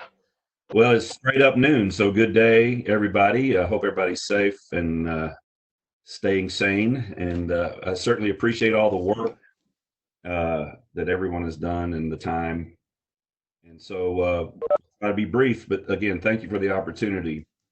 As Samantha very clearly laid out, there are key considerations set forth by the Lone Star Board with respect to the joint planning process. And number 1 is to manage the common groundwater reservoir and the subdivisions of the groundwater reservoirs within the management area. Number 2 is to do so in a way that provides every groundwater owner an opportunity to produce their fair share. Per the statute, to balance conservation and development of groundwater resources, and to provide the best current estimates of groundwater availability, which is, the biggie coming out of the joint planning process, under the identified management standards, or also known as the DFCs. So back in, March of 2019, we outlined a general process or a general approach that we wanted to go down that path. And then we laid it out in more detail in November of 2019, the GMA14. And there was a whole lot of discussion that day. I think it was good discussion about how to proceed with that. And we cleaned up some terminology so as to not offend the planning process. And then in February of 2014, we reported on that process. And that process was, first of all, to go back and look at the work that has been done, to look at the boundaries of the common reservoirs in GMA14, to look at those with respect to the current uses and reasonably anticipated future uses, to identify the hydrogeologic characteristics of the aquifer. You've talked about its diversity. You've talked about, there are deep areas, there are areas with better transmissivities, there are areas with more available drawdown, less, all those types of things. To identify water management strategies in GMA14 that may not have solid solutions that are in place, and then to simulate and the pumping and evaluate the results of some of those strategies. And we talked about just redistributing a certain amount of pumping from some of those strategies to places where we knew the aquifer was productive, and in areas where we knew the water needs would be there. And then after all that, we would reconsider the results of that and then identify aquifer standards or DFCs, management standards or DFCs. And Mike Keister presented on numerous model runs for that presentation. And now here we are, having gone through that approach, that procedure, to come back with some alternative runs that demonstrate a particular DFC or DFCs for the various aquifers, and that come out with results that are at least one version of the MAG. So now then, this, as I was visiting with some of the board members, they reiterated to me, as Sam said earlier, that with respect to Lone Star's approach, the process is as important, and I would say maybe even more important than the result. And when we say the result right now, we're obviously the result that everybody thinks about is the MAG. So our process is this: to select potential DFCs, an aquifer condition or conditions that's not a pumping amount or a pumping distribution. And in this particular case, we are kind of taking the Texas Water Development Board's definition literally in 31 TAC 356.1 and definition 7, desired future conditions or a desired future condition is defined as the desired quantified condition of groundwater resources, which is the same definition as in chapter 36. But chapter 356 adds in parentheses, such as water levels, spring flows, or volumes. And so we'll show you here in a minute where we have picked as a primary DFC as a target water level. And as Wade pointed out, it's time constrained, and then we all have to work together trying to figure this out. So the second component of a DFC that's important is it has to be measurable in real life at proper monitoring sites. We believe that it can be, but should be selected prior to and independent of any model runs. It's not a condition that's dependent on a model run. Certainly the pumping distribution that gets us there is a model run. And the process should be applicable in other aquifers and in other areas. After we've selected some potential DFCs, we'll talk about in a minute. Then we have to assess those potential DFCs per the statutory factors using the GAM and other information. So is the proposed DFC viable? Is it acceptable in light of the conditions and the factors? How do the potential DFCs affect the common reservoir and other proposed DFCs? The results of this analysis using the GAM and applying these factors, it results in deriving at least one pumping amount and distribution, which I'll call a possible MAG. And I think it's important to note that the MAG values are going to change as the model. Mike Turco talked about the new model that's coming out. There's a real good chance that as the model changes, or as the way that the statistics change, or as monitoring information comes in, that the MAG will change with time. So we see, for example, in GMA14, that just by the change of the model, at the same DFCs, the MAG changed drastically in some places. So that's going to happen probably. But for this round, we're going to use the HAGM and work through the process. And so I'm going to turn it over to Mike Keister, who's going to talk about the modeling, and he'll explain the details of how the modeling process includes some built-in considerations of the factors that we're supposed to discuss. It also, there were some additional constraints that Mike put in to address some of the factors, particularly subsidence. And I think you'll see, you may be surprised, and you're going to see how this approach has got some similarities. And again, Wade, we appreciate what you did We appreciate that presentation. It was very eye-opening. I think it's very helpful in illustrating some of the issues. But I think you're going to see in Mike's presentation some similarities and some differences between our approach and Wade's approach. And we all, as Sam said, we understand that after we settle on some potential runs per the contract, there's still more work to do in evaluating these things in light of all of the factors that the statute requires. So with that, I'm going to turn it over to Mike Keister. Hey, Mr. Thornhill. Yes. Since I can't just say Mike and be blanketed covered, one kind of clarification in before the other Mike starts laying this out in for kind of what tying in what Sam said and your kind of guidance on opening up and laying out these three options.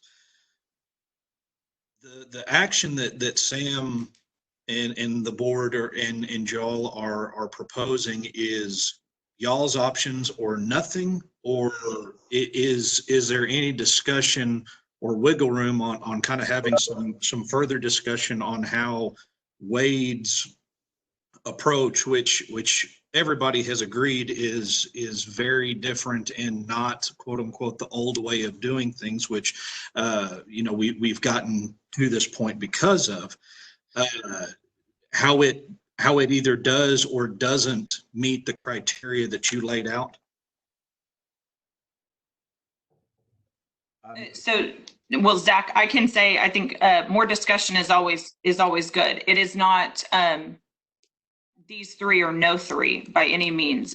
What the Lone Star Board would like to see is at least one of the options. But again, the board has not seen what Wade presented. I know myself and the consultants have reviewed it and have spoken with Wade, and I think it is a promising process. But as I mentioned, my call to action is from the board is to request that at least one of these options we're presenting today be considered in the realm of the multiple options that has been mentioned a few times today.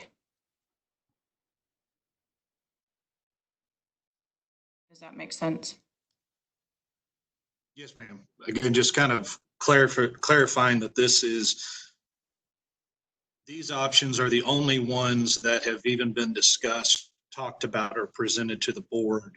I mean, y'all have certainly seen them because y'all are at all the meetings and everything else, but there's been no discussion on the work that GMA14 has actually been doing through the process and getting here outside of these three scenarios with your board.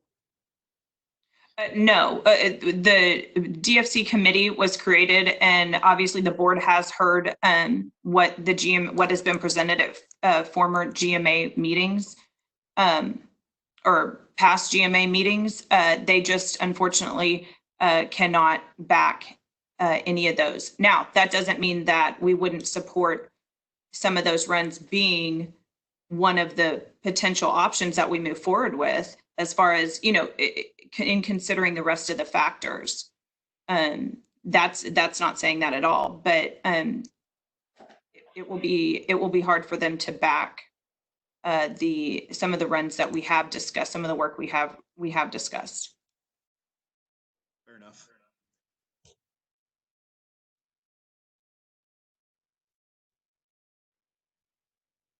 All right, you ready for me? Yeah, go ahead, Mike. Great. All right, this is Mike Keister with LRE Water. Appreciate you introducing me there, Mike Thornhill. I want to present to you three options, potential DFCs on behalf of Lone Star.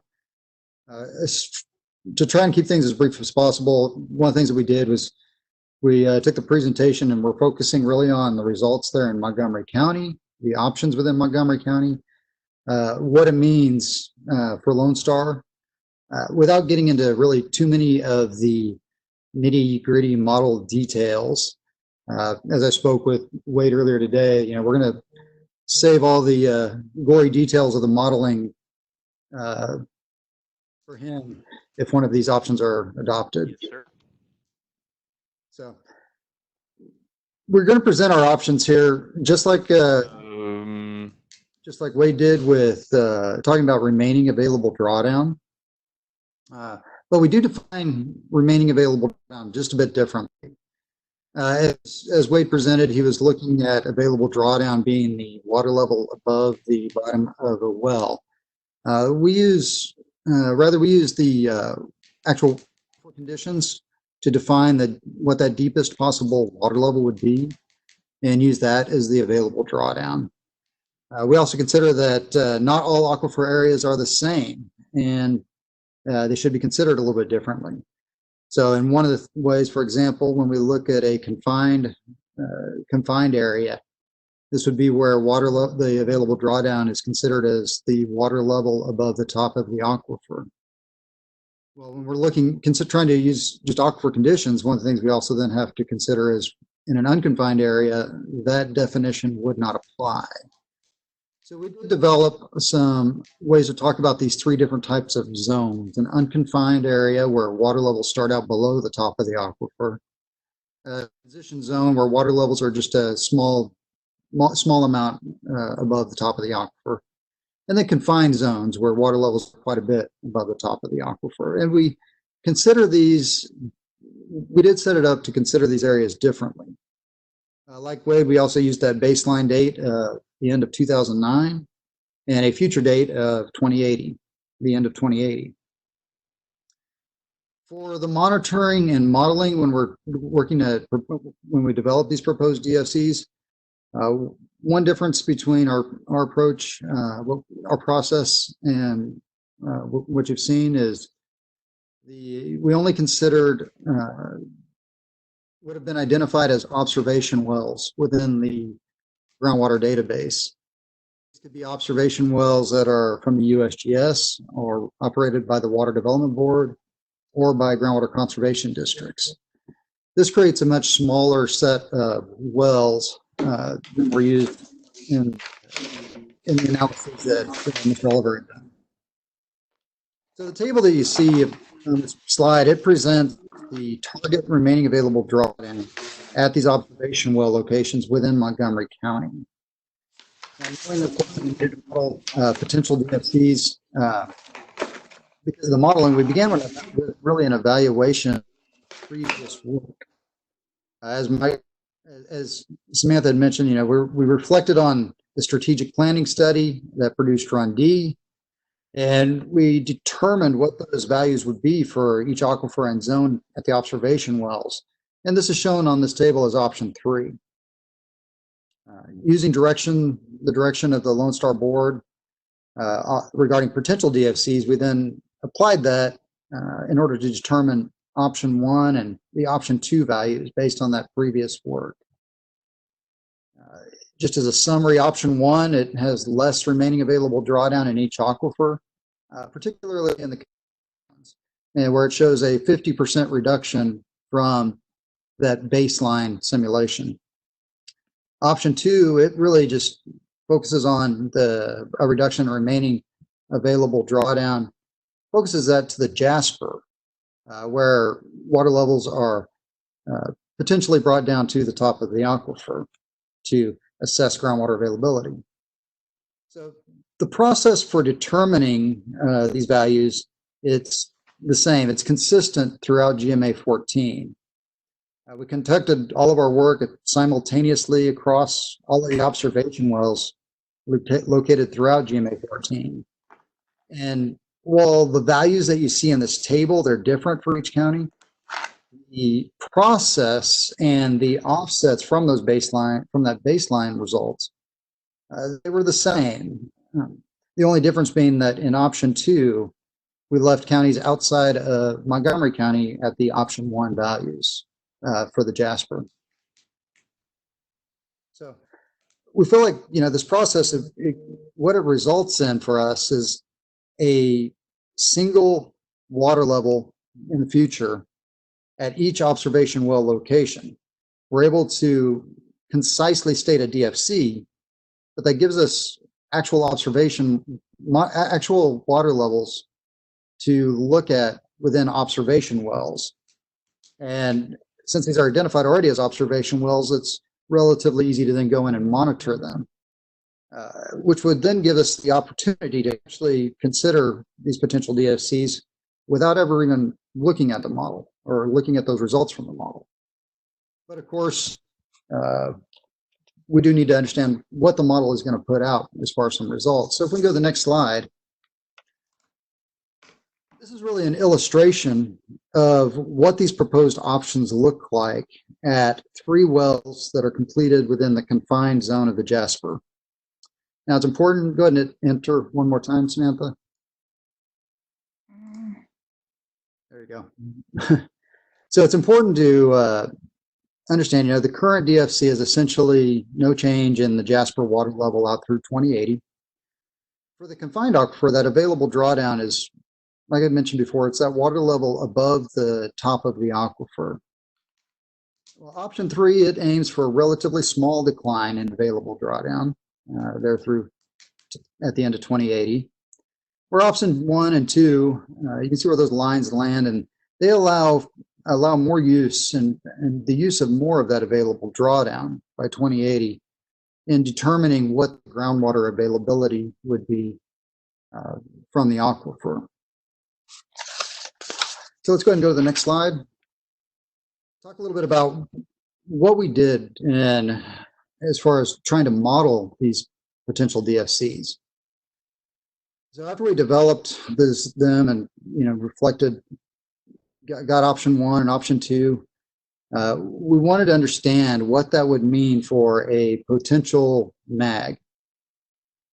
There's a lot of ways to determine or to figure out what that potential MAG would be, but we went with a method very similar to what Mr. Oliver utilized. We used those same tools that he did in doing his evaluations in order to try to find what would be considered an optimized solution to meeting these potential DFCs across all of GMA14. Well, one of the things is that we have to do, though, is we have to consider where to start.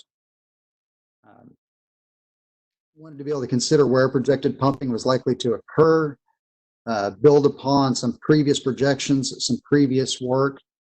And that is why we went ahead and selected the Run D as the baseline pumping distribution in order to start increasing and decreasing pumping amounts to try to meet those DFC options.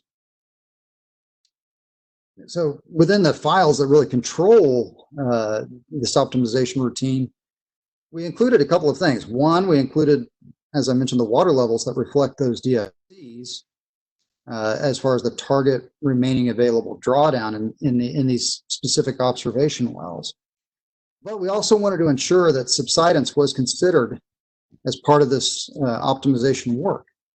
So we also, at each one of these observation locations, we included a subsidence target that would be no more than 1 foot of additional subsidence beyond the baseline projections.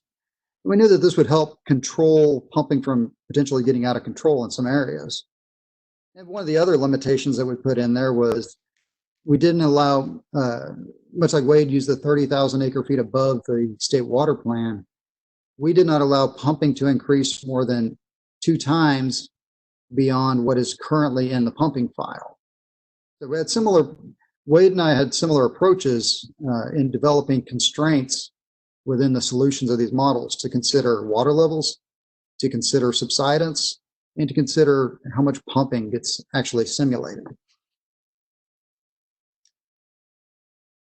So the model limitations that we also had to consider when developing these were boundary conditions. We know that this particular model has some issues with where down dip no flow boundaries occur. There's also the general head boundaries that reflect recharge. The issues of some storage properties, that it's not convertible. It represents always confined conditions, which, as we've discussed previously, can result in some unrealistic water levels. So these are all things that we wanted to make sure and develop into our considerations of developing this optimization scenario. And we also wanted to understand that those assumptions can certainly affect what that potential mag will be, such as the starting pumping distribution, whether we started with the 2016 mag distribution, as Mr. Oliver did, or if we start with Run D, or if we start with one of the other scenarios that have been discussed repeatedly. So there's also an issue of, how simulated pumping is adjusted that makes a difference, whether it's how things are multiplied and how things are increased. And that's what I mean by the multiplier locations. And also the potential mag can be certainly influenced by how many observation locations we include within those targets, how those are weighted, and the calculation method. As Wade had discussed, whether we use averaging of results or whether we use the median results. These calculations can result in a different potential mag. If we want to look at some of the results, go ahead and go to the next slide. This chart really just presents what those results mean as we're for these different options, looking at the Gulf Coast aquifer system as a whole within Montgomery County. Now, option 3, it has pumping of about 100,000 acre feet there in between 2070 and 2080. That's really that baseline scenario that we were looking at and that we were starting with. Now, in option 2, we can see where that focus is allowing less available drawdown in the Jasper. That optimization, it brings that pumping up about 12,000 acre feet from the baseline scenario. Whereas option 1, where it allows some additional reduction in all of the aquifers, it raises it up to about 116,000 acre feet in 2080.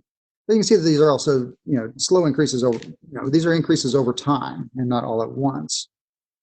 And these results are, I know they're on the Dropbox, I believe, Samantha, where you can look at each county and each aquifer individually just to see when we apply these different options, what that means as far as a potential mag from this particular start. Hey, Mike, this is Mike Turco. Sure. Just a quick question. A second ago, you said reduction. Were you referring to additional drawdown? Is that the same thing? Right. Yes. A reduction in remaining available drawdown would be the same as additional drawdown. Okay. All right. Thanks. Just want to make sure I was clear. Thank you. Sure. Let's go ahead and go back to the next slide. So this is the slide we were just looking at a moment ago. And I wanted to present something to you here to look at what when we apply the modeling limitations, the limitations of this particular model, the assumptions that we put into it, along with this process where we're looking to optimize a solution rather than find a perfect solution at every location.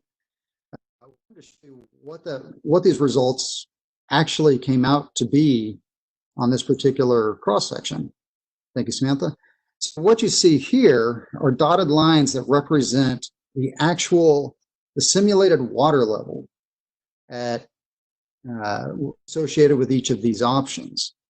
Now, in the deep down dip well, you can see that simulated water levels are actually above these target that we had in there. In the up dip well, where there was less available drawdown to start with, that simulated water level is much deeper than the goal or what we were put in there as a DFC. So this is an example of what we mean by an optimization process. Not every location is going to get this perfect match. Even though we may be showing this as a potential DFC, when it comes to the modeling, we can start discussing and adopting a statement that says, the modeling results are what they are. We can try to target and match these, but through an optimization process, water levels may be above or below what we have as our stated DFC at individual well locations. So changing the assumptions also, though, such as the base pumping distribution, I will say that that can significantly change how things become optimized. For example, we did run simulations using the 2016 MAG file. We also did simulations where we ran the optimized based on the alt WMS1 file that we discussed during our previous GMA14 meeting. By changing these base pumping files, we did end up with very different potential mags. So now the dotted lines, they also, on the section, they can be moved. They basically move relative to the change in the pumping amount that we start with, and then trying to find modeling a solution to match that potential DFC across the GMA as a whole. We're going to go to the next slide. Just some conclusions from the modeling that we did that we want to talk about,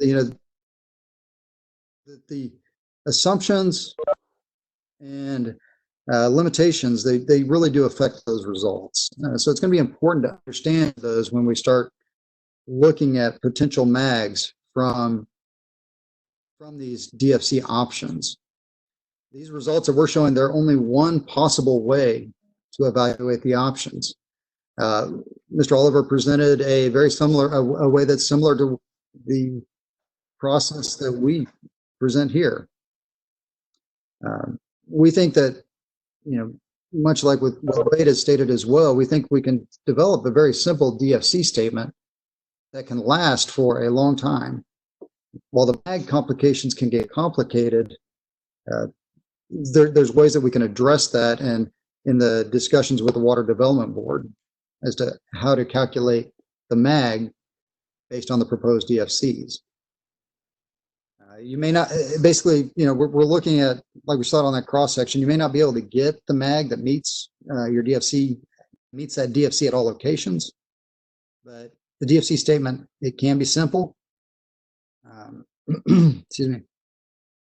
And allows us to consider, in setting these things up, it allows us to robustly consider both water levels and subsidence within the simulations. As Mr. Thornhill had mentioned, that MAG, it's going to change based on the assumptions that are applied and also when a new model is complete.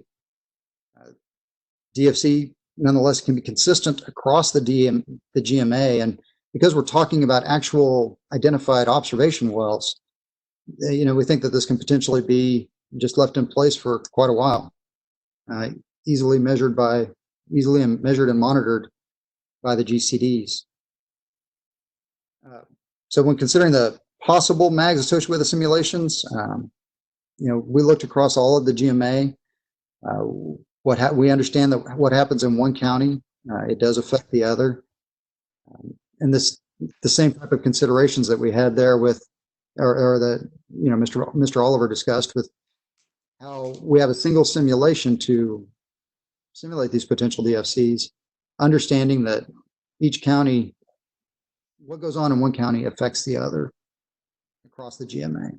So with that, I'm turn it over to Mr. Beach. Thanks, Mike. And I'm James Beach with WSP, formerly known as LB Guyton. Last round of planning. And I just wanted to kind of come back around to the 9 factors. Everybody on the call has seen these multiple times, and I think the board of directors, Lone Star, basically wanted to highlight that everyone has a different priority with regard to how to weigh each one of the factors. As Wade started out in his presentation, he made it known that some of these factors are on both sides of the balancing act that we're all trying to do here. And so the Lone Star board is very concerned about private property rights. Obviously, there's a debate with regard to meeting property rights on both sides of the balancing spectrum there. Subsidence impacts, while there obviously still is a a debate and more science being gathered there. They feel like because they're using the HAGM in their assessment that they've done the best they can and used the best available science that's out there and that will be used in this process to look at subsidence. And wanted to point out also that are completing their own scientific studies and joining with the other districts to look at subsidence issues in the future. And then again, socioeconomic impacts is a big one. We noted in our presentation before the board that the one socioeconomic impact that we looked at and presented at our board meeting was just the lift cost. And so we understand that there's a lot more socioeconomic issues out there, and certainly some of the commenters today brought those up, and they're valid, and we want to make sure that all of that is a part of the discussion. So we didn't want to for y'all to conclude that was the only socioeconomic impact that we feel like is relevant. That's just one of them that we had time to look at our board meeting.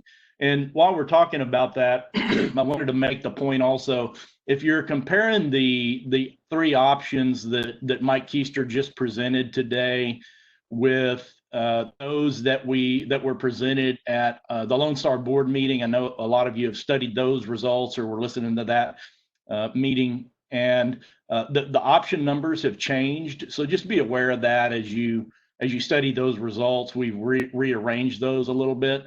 One of the other things to, I think, point out about the socioeconomic impacts is the board was very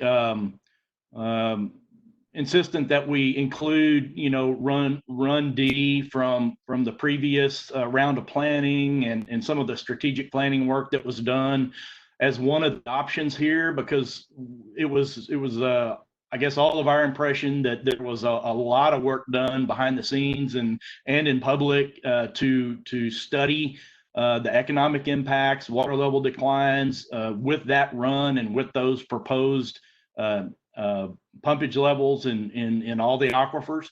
And so that was one of the scenarios that the scenario 3, option 3 that Mike Keister just presented. And so we just wanted to kind of wrap up by saying, the top 3 here of the 9 factors, the board felt like they needed to focus on relevance as well, but they felt the need to focus on these. And so we just wanted to point that out. And next slide. And obviously, we're all trying to, as Samantha pointed out earlier, trying to find the magic balance between between all of our cause and effect on one another.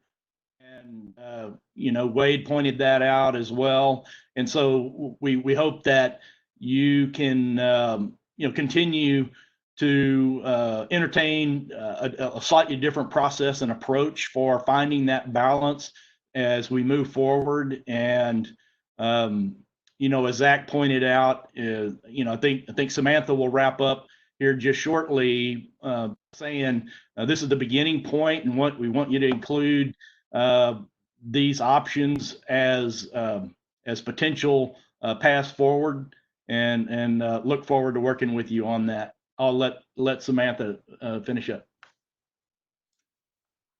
Yeah, thanks, James. I just wanted to reiterate that the contract with Intera allows for 3 runs to move forward in this process, and Lone Star would like one of those 3 spots. Lone Star's offered 3 options for that place. GMA14 had previously unanimously voted to consider Run D as one of those options when it declined to revise the DFCs from round 2 after the petition that kicked it to this round, the 3rd round. The voting members of GMA14 don't like the other options. We ask that they at least consider keeping Run D in the mix, because it was a commitment and several permittees in Montgomery County supported it, including the San Jacinto River Authority, who as part of the previous board helped develop and review it. And again, we just appreciate your time, appreciate you listening, and we're happy to answer any questions.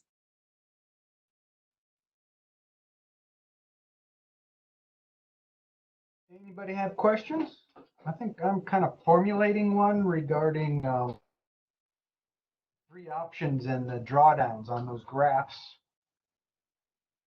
I'm not sure which one of your consultants probably Mike. Let He me did try the to get, modeling, right? yeah, let me try to get back to that slide. Just the table, is that acceptable? Or did you want the wells? With the wells and the lines. Okay. Okay. I'm not sure I understand what y'all mean by the simulated water level, so I'm going to disregard that at this point. We have option 3, which is run D, correct? And then 1 and 2. My question is there's probably on that mud 19 well number 3, there's probably what, 600 plus feet, maybe a little more or less depending on which you're comparing it to with option 1. Difference in drawdown. And the benefit of those 600+ feet is only 11 to 16,000 acre feet. Is that, I try and simplify things in a big way, and cost benefit wise, if I'm seeing this correct, and I'm actually asking that, does that 600 feet literally only get an extra 11 to 16,000 acre feet a year based on those models? So this is Mike Keister.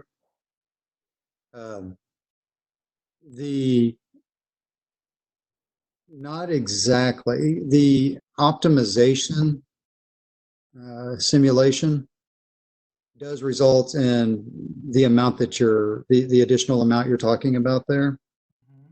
However, as you'll notice in the dotted lines, the model was really only able to add about 200 feet of additional drawdown without violating too many other conditions throughout the GMA14 area. So the DFC option would be the additional 600 feet or so. This particular model and the limitations associated with it, along with the assumptions we put into the process and those limiting constraints across GMA14, really only allowed it to give us about 200 additional feet of drawdown to produce that extra groundwater you mentioned there. Okay. That makes it. So if I can just, John, I'm sorry, I'll let you finish asking your question. No, I was just essentially thinking out loud there that the cost benefit doesn't seem as out of line as I was thinking it was there for a moment. Okay.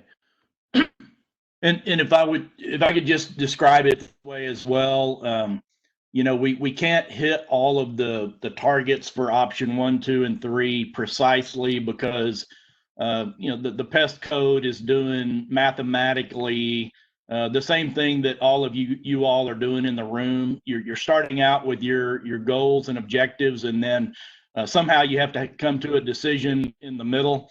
And the code is actually trying to do that mathematically, and it's trying to accommodate everybody's goal as best it can. As Mike said, it's paying attention to water levels in other districts around it and other counties around it, and up dip and down dip and subsidence and everything else. And so it can't really hit those targets perfectly. And so just wanted to make sure that was clear in the assessment that was done here.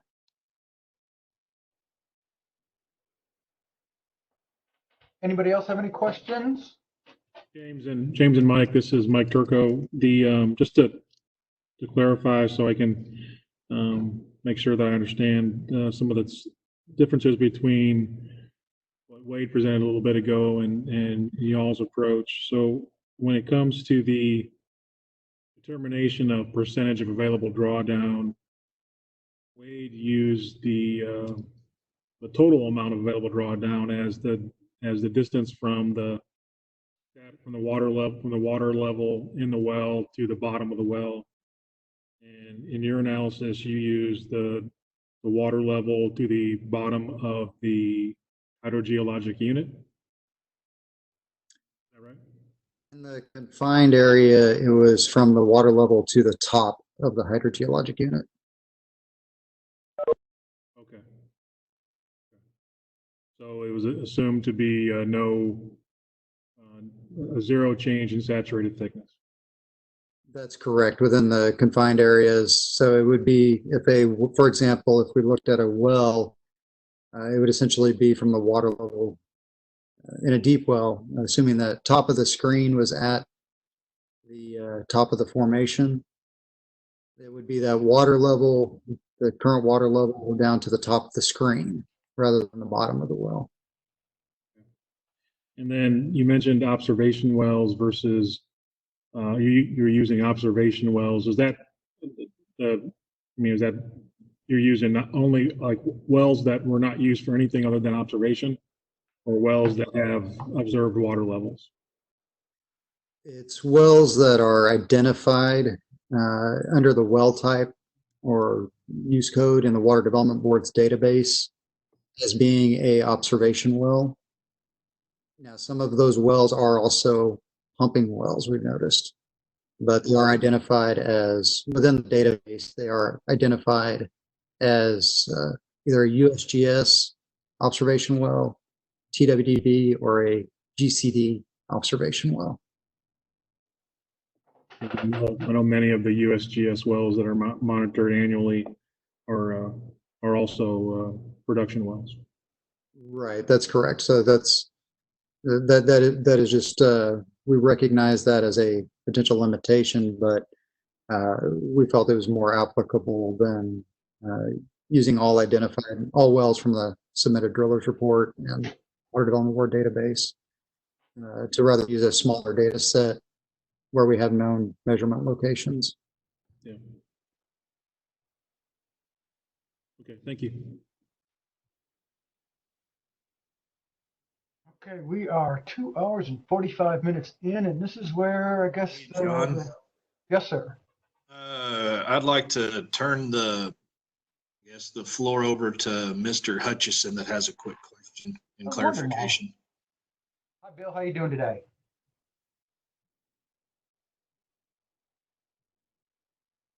You there, Bill?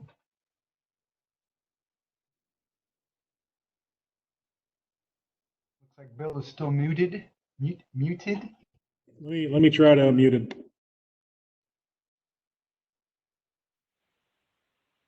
Am I on? There he is. You're on now. Okay. Very good. Thank you for the opportunity. On the slide that's on there right now, Samantha, I think this is from your board meeting, and you redid the numbering system.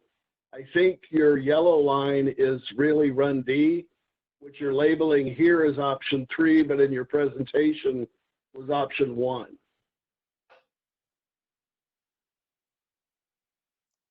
Sorry, I was muted. No, we just have it labeled as option 3. It is Run D. The yellow line is Run D. But go back to your table. You listed Run D as Run 1. No, it is listed. No, hang on. Yeah. Bill, this is what I pointed out earlier. I'm sorry. This is what I pointed out earlier. The presentation here has the options are slightly rearranged from what we presented at the board. Apologize for the confusion. All right. So Run D is that. In the board meeting, it was Run 1. Right. We just switched them on the table. Okay. And on the table, you've got Wade went through an analysis where he was expressing a DFC statement, and that was the way the DFC statement went. This slide looks like just results that are kind of commensurate with what Wade had. But what was the constraint that you put into this? In other words, what would the DFC statement be based on these? Yeah, go ahead, Mike.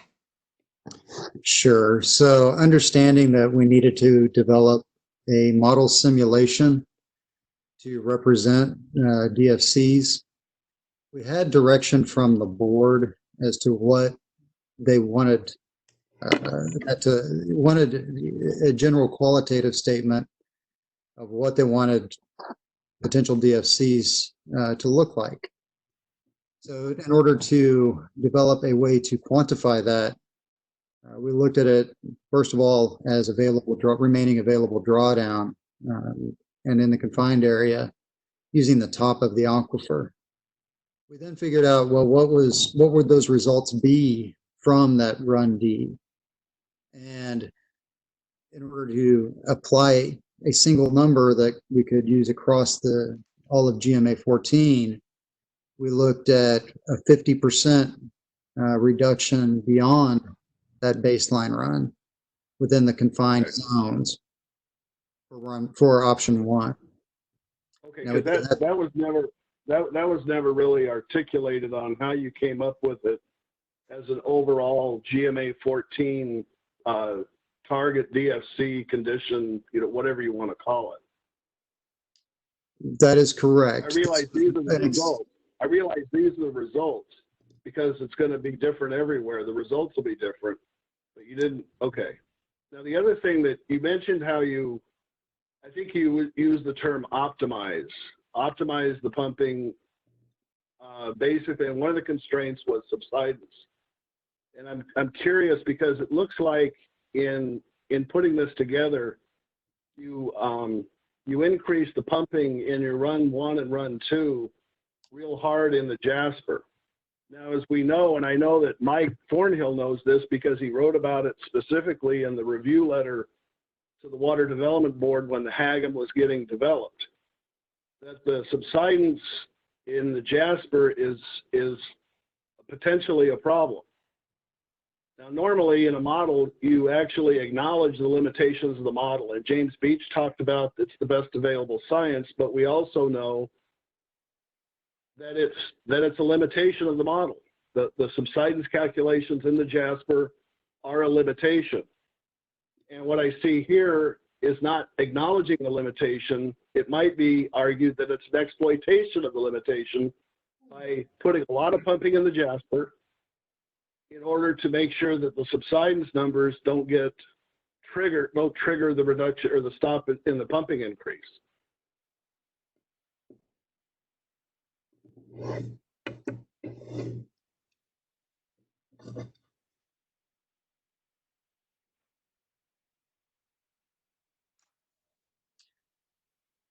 Mike Thornhill, at the risk of, too much back and forth, Mike Thornhill, did you want to? Well, I don't know that there was really a question. There was more of a statement. And I think, first of all, yes, the limitation, yes. And like we acknowledged earlier, as the models change, then certainly the MAG can change, right?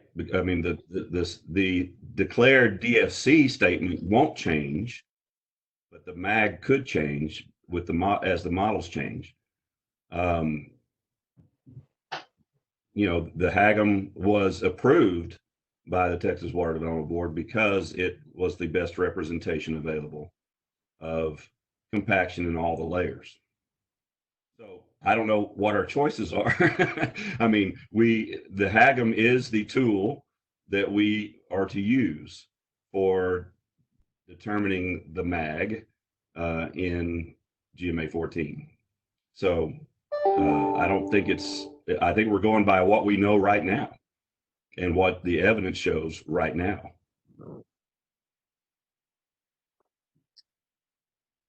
Certainly, I would say that we use the tools that we have available to us, our understanding, and to apply constraints to address subsidence as it is modeled. We do understand the limitation that is being proposed. We also understand there's many limitations with this particular model. Those are assumptions and limitations that have to be considered within any of the runs that we do as part of the GMA. So these are not considerations that are isolated to these particular options. These are limitations and considerations that are ubiquitous to all of the runs that we're doing, whether it be Mr. Oliver or ourselves. Thanks, Mike. Anybody else have any questions or comments before we try and nail something down here, or at least consider nailing something down? Hey, John, another quick question.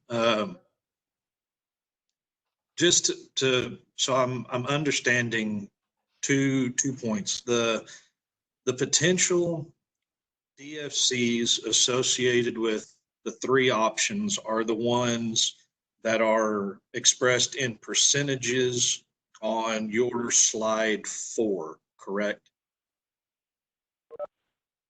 The one that's up right now.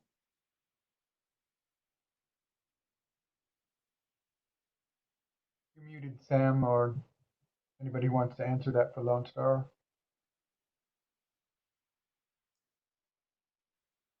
Yeah, Go ahead, Mike. Sorry. I was going to say this particular table, as I stated when I first started discussing the modeling, we were trying to keep things brief and really just wanted to show you, one, what the board or Lone Star board has seen, and show you the example from Lone Star.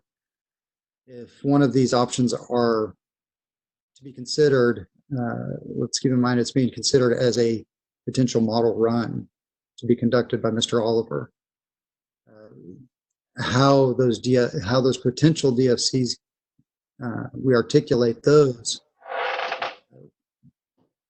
We can certainly we'll provide all of the kind of the details that get into that. But these numbers, we were really just showing these as the illustration within Montgomery County. The potential DFC numbers would actually be different for each county based on a single number, like I mentioned, that 50% reduction from the baseline for option 1 within the confined area.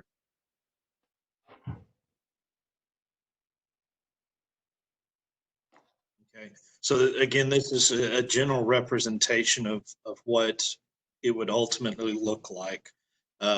Again, basically county by county all the numbers would be completely different based on the aquifers presence in those individual counties. So basically for Bluebonnet GCD having 4 counties, I would be looking under this general scenario outline as it is today at 36 different desired future conditions to ensure that I have a monitoring system in place for it, correct? Depending upon which option was selected, if all 3 options were selected, then yes, the number would be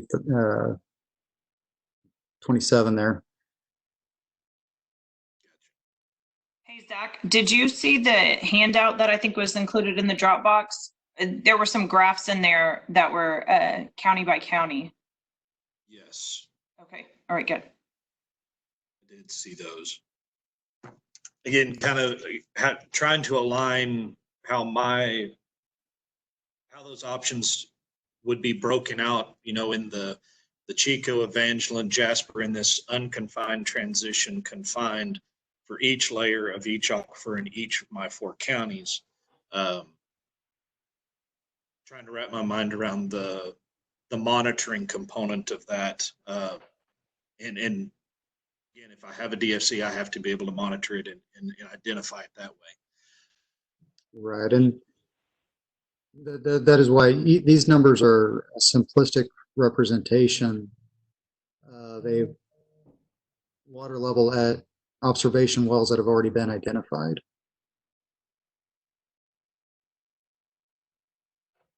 So to do this for all the other counties, we'd have to find the same level of identification for Austin, Grimes, Waller, Walker, and all of the other counties that has been done specifically for Montgomery County only in this layout.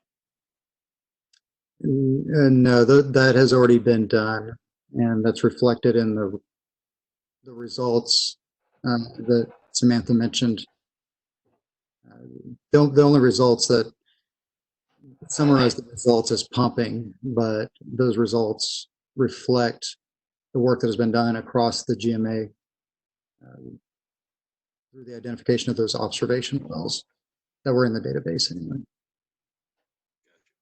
And then the last kind of brief question is the goal of the monitoring, or not the monitoring, sorry, the modeling that's been done and y'all's efforts has centered around the MAG, correct?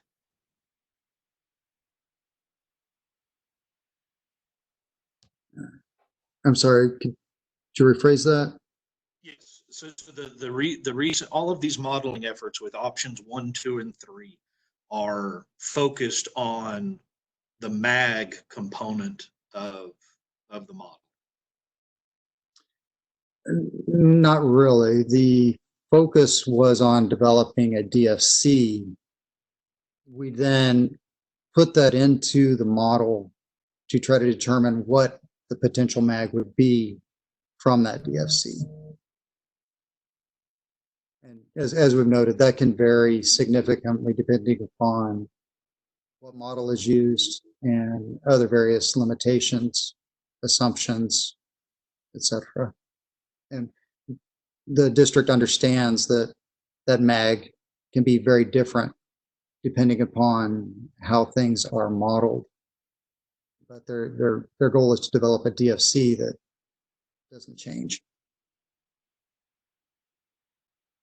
Easy enough for me. Thank you, sir.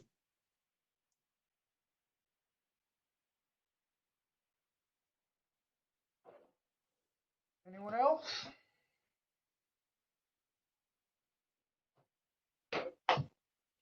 Okay, so I guess we're at the point where we try and pull the trigger on something.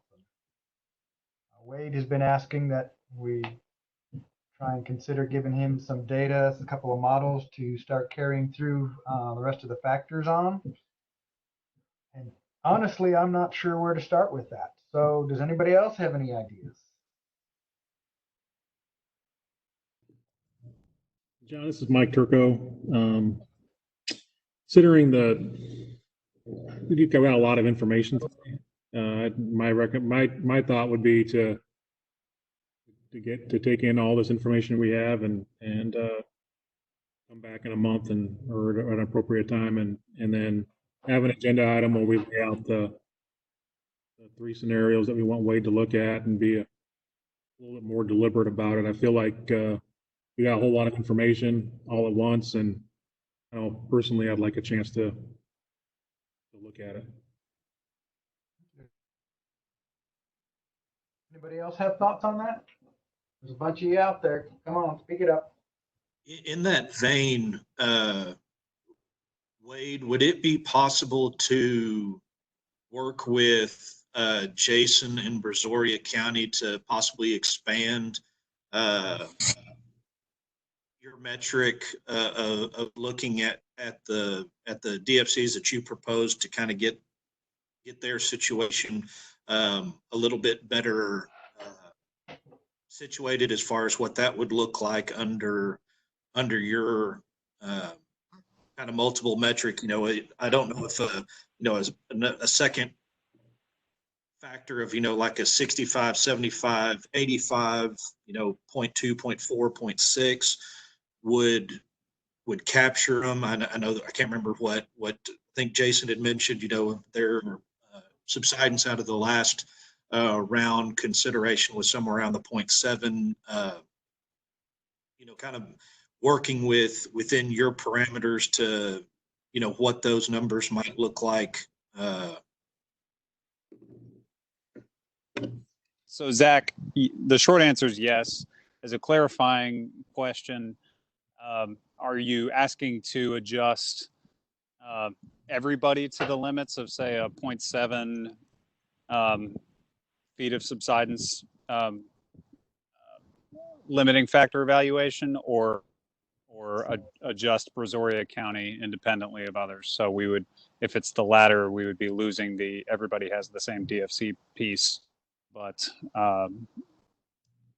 you know, you see what I'm asking there? Yes, sir. I mean, you don't know. In a perfect world, I would love to, again, kind of continue to explore within your metric, keeping one solution, again, just for comparative sake, but also to address that that issue that, you know, may or may not either create or cause additional issues. Yeah, I'll definitely work within or work with Brazoria on what an option that addresses that issue would look like for them and for the rest of the GMA. And just we'll be go ahead. I was saying, just out of curiosity, what would the turnaround for presenting or providing that information to us be? Just, you know, in Mike's kind of proposal of getting together, you know, the end of May, would we be able to have these results, you know, in a week's time, so we have a good 2 to 3 weeks or more to look at them and compare them without, you know, seeing them a couple days before the meeting? Yeah, that's not a problem. I'll have them out within a week. Thank you. And Wade, we'll be happy to work with you. This is Jason. Whatever we can do for the Brazoria side, I think it would be interesting to see if there is a way to maintain the uniformity across the GMA. Also recognizing that Brazoria is kind of isolated from the other GCDs within GMA14, so it kind of is a bit of an outlier. So we're open to working with the various options there if something else needs to be considered. Understood. Thanks, Jason. Yeah, and I would like to, Wade, I know we talked late yesterday. I'd like to talk with you a little bit more too, just about the starting points and utilizing the 2016 MAG, because obviously that could be an issue for Lone Star, given the legal issues we've had in the past with the 2016 DFCs. As the base pumping file, you mean the starting point? Yes. Okay. Yeah, we can talk about that. Okay, thank you. And as one last clarification or request, Wade, could I get the maximum subsidence report aligning with your runs? Yes. Thank you, sir. Pull that together.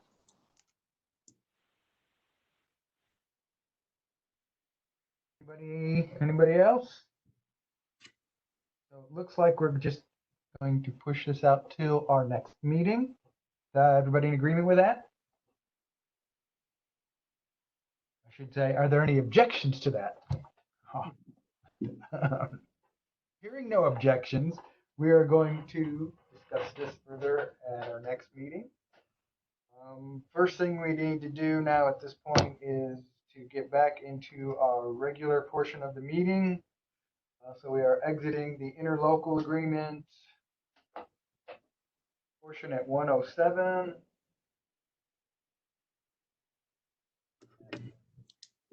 Reconvening the regular group. And agenda item number 10 is discussion and possible action regarding next meeting date, location, and agenda item. We know what the agenda items are. Somebody would like to add to that. We need to come up with a date. I vote for another video meeting. I got to admit, this went much better than I expected, and I think I may be on board with that. How agreeable to our host is that? Well, personally, I enjoy having you all in the room. You're funny people, and you bring a lot of levity to the situation. But I'm considering the issues that we have in the community. I think we should leave it open to either or, just as things continue to unravel with the COVID-19 response, particularly in Harris-Galveston County.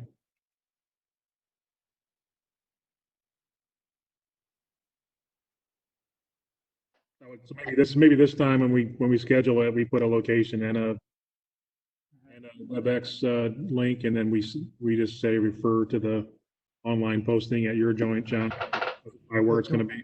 Do we have any idea whether or not they would relax, or they plan on relaxing these type of gatherings before the end of the month?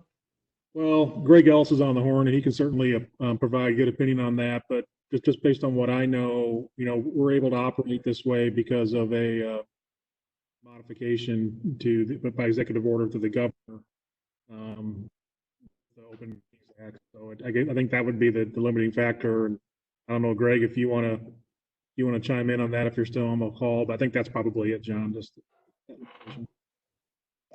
Yeah, that's correct. The governor has suspended certain parts of the Open Meetings Act, which allows us to conduct these meetings and vote, even though there's not a quorum all in one. That suspension is still in place. Whenever the suspension expires, we will no longer be allowed to do this. We're going to have to follow the requirements of the Open Meetings Act, which always requires a quorum of the body be in one physical location. I got one other question for you, Greg, while you're here. I think I'm going to need the Public Funds Investment Act training. Is that about a month from now? It is. What date is that going to be on? I think it's on the 28th. Let me check it real quick.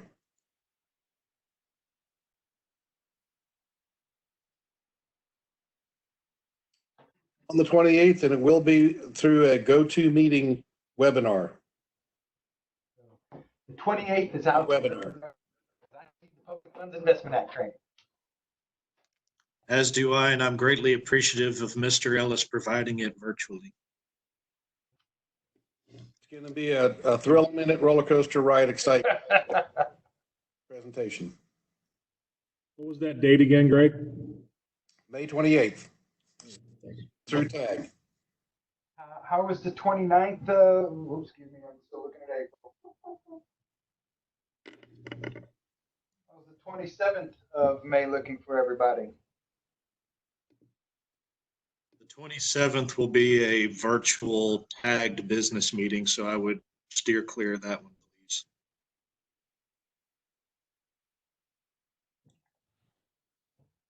$26th?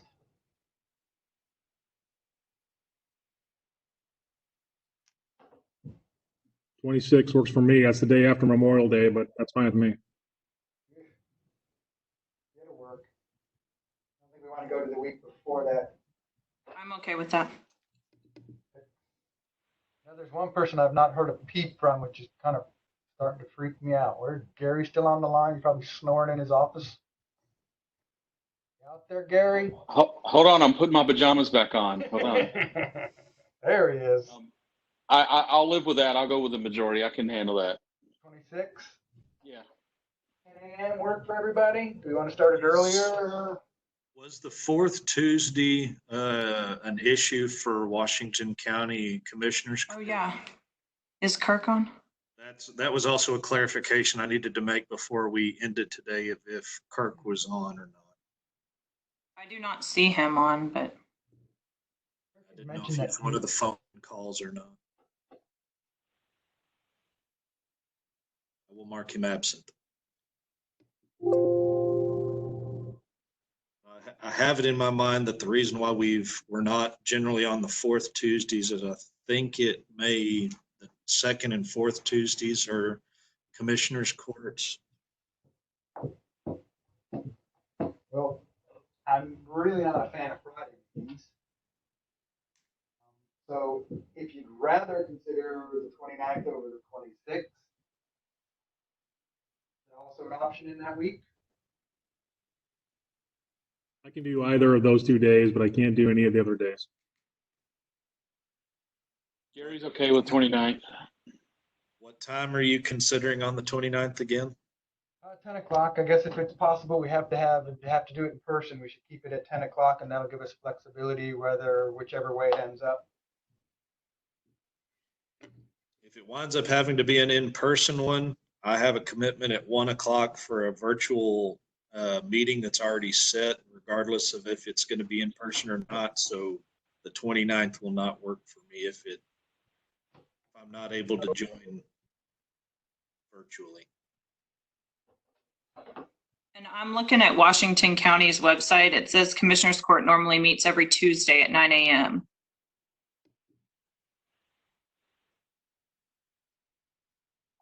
Be kind of rude to schedule it on top of them, wouldn't it? Yeah. I mean, I know that he said that if we, as long as we don't make it a habit, he can certainly work it. But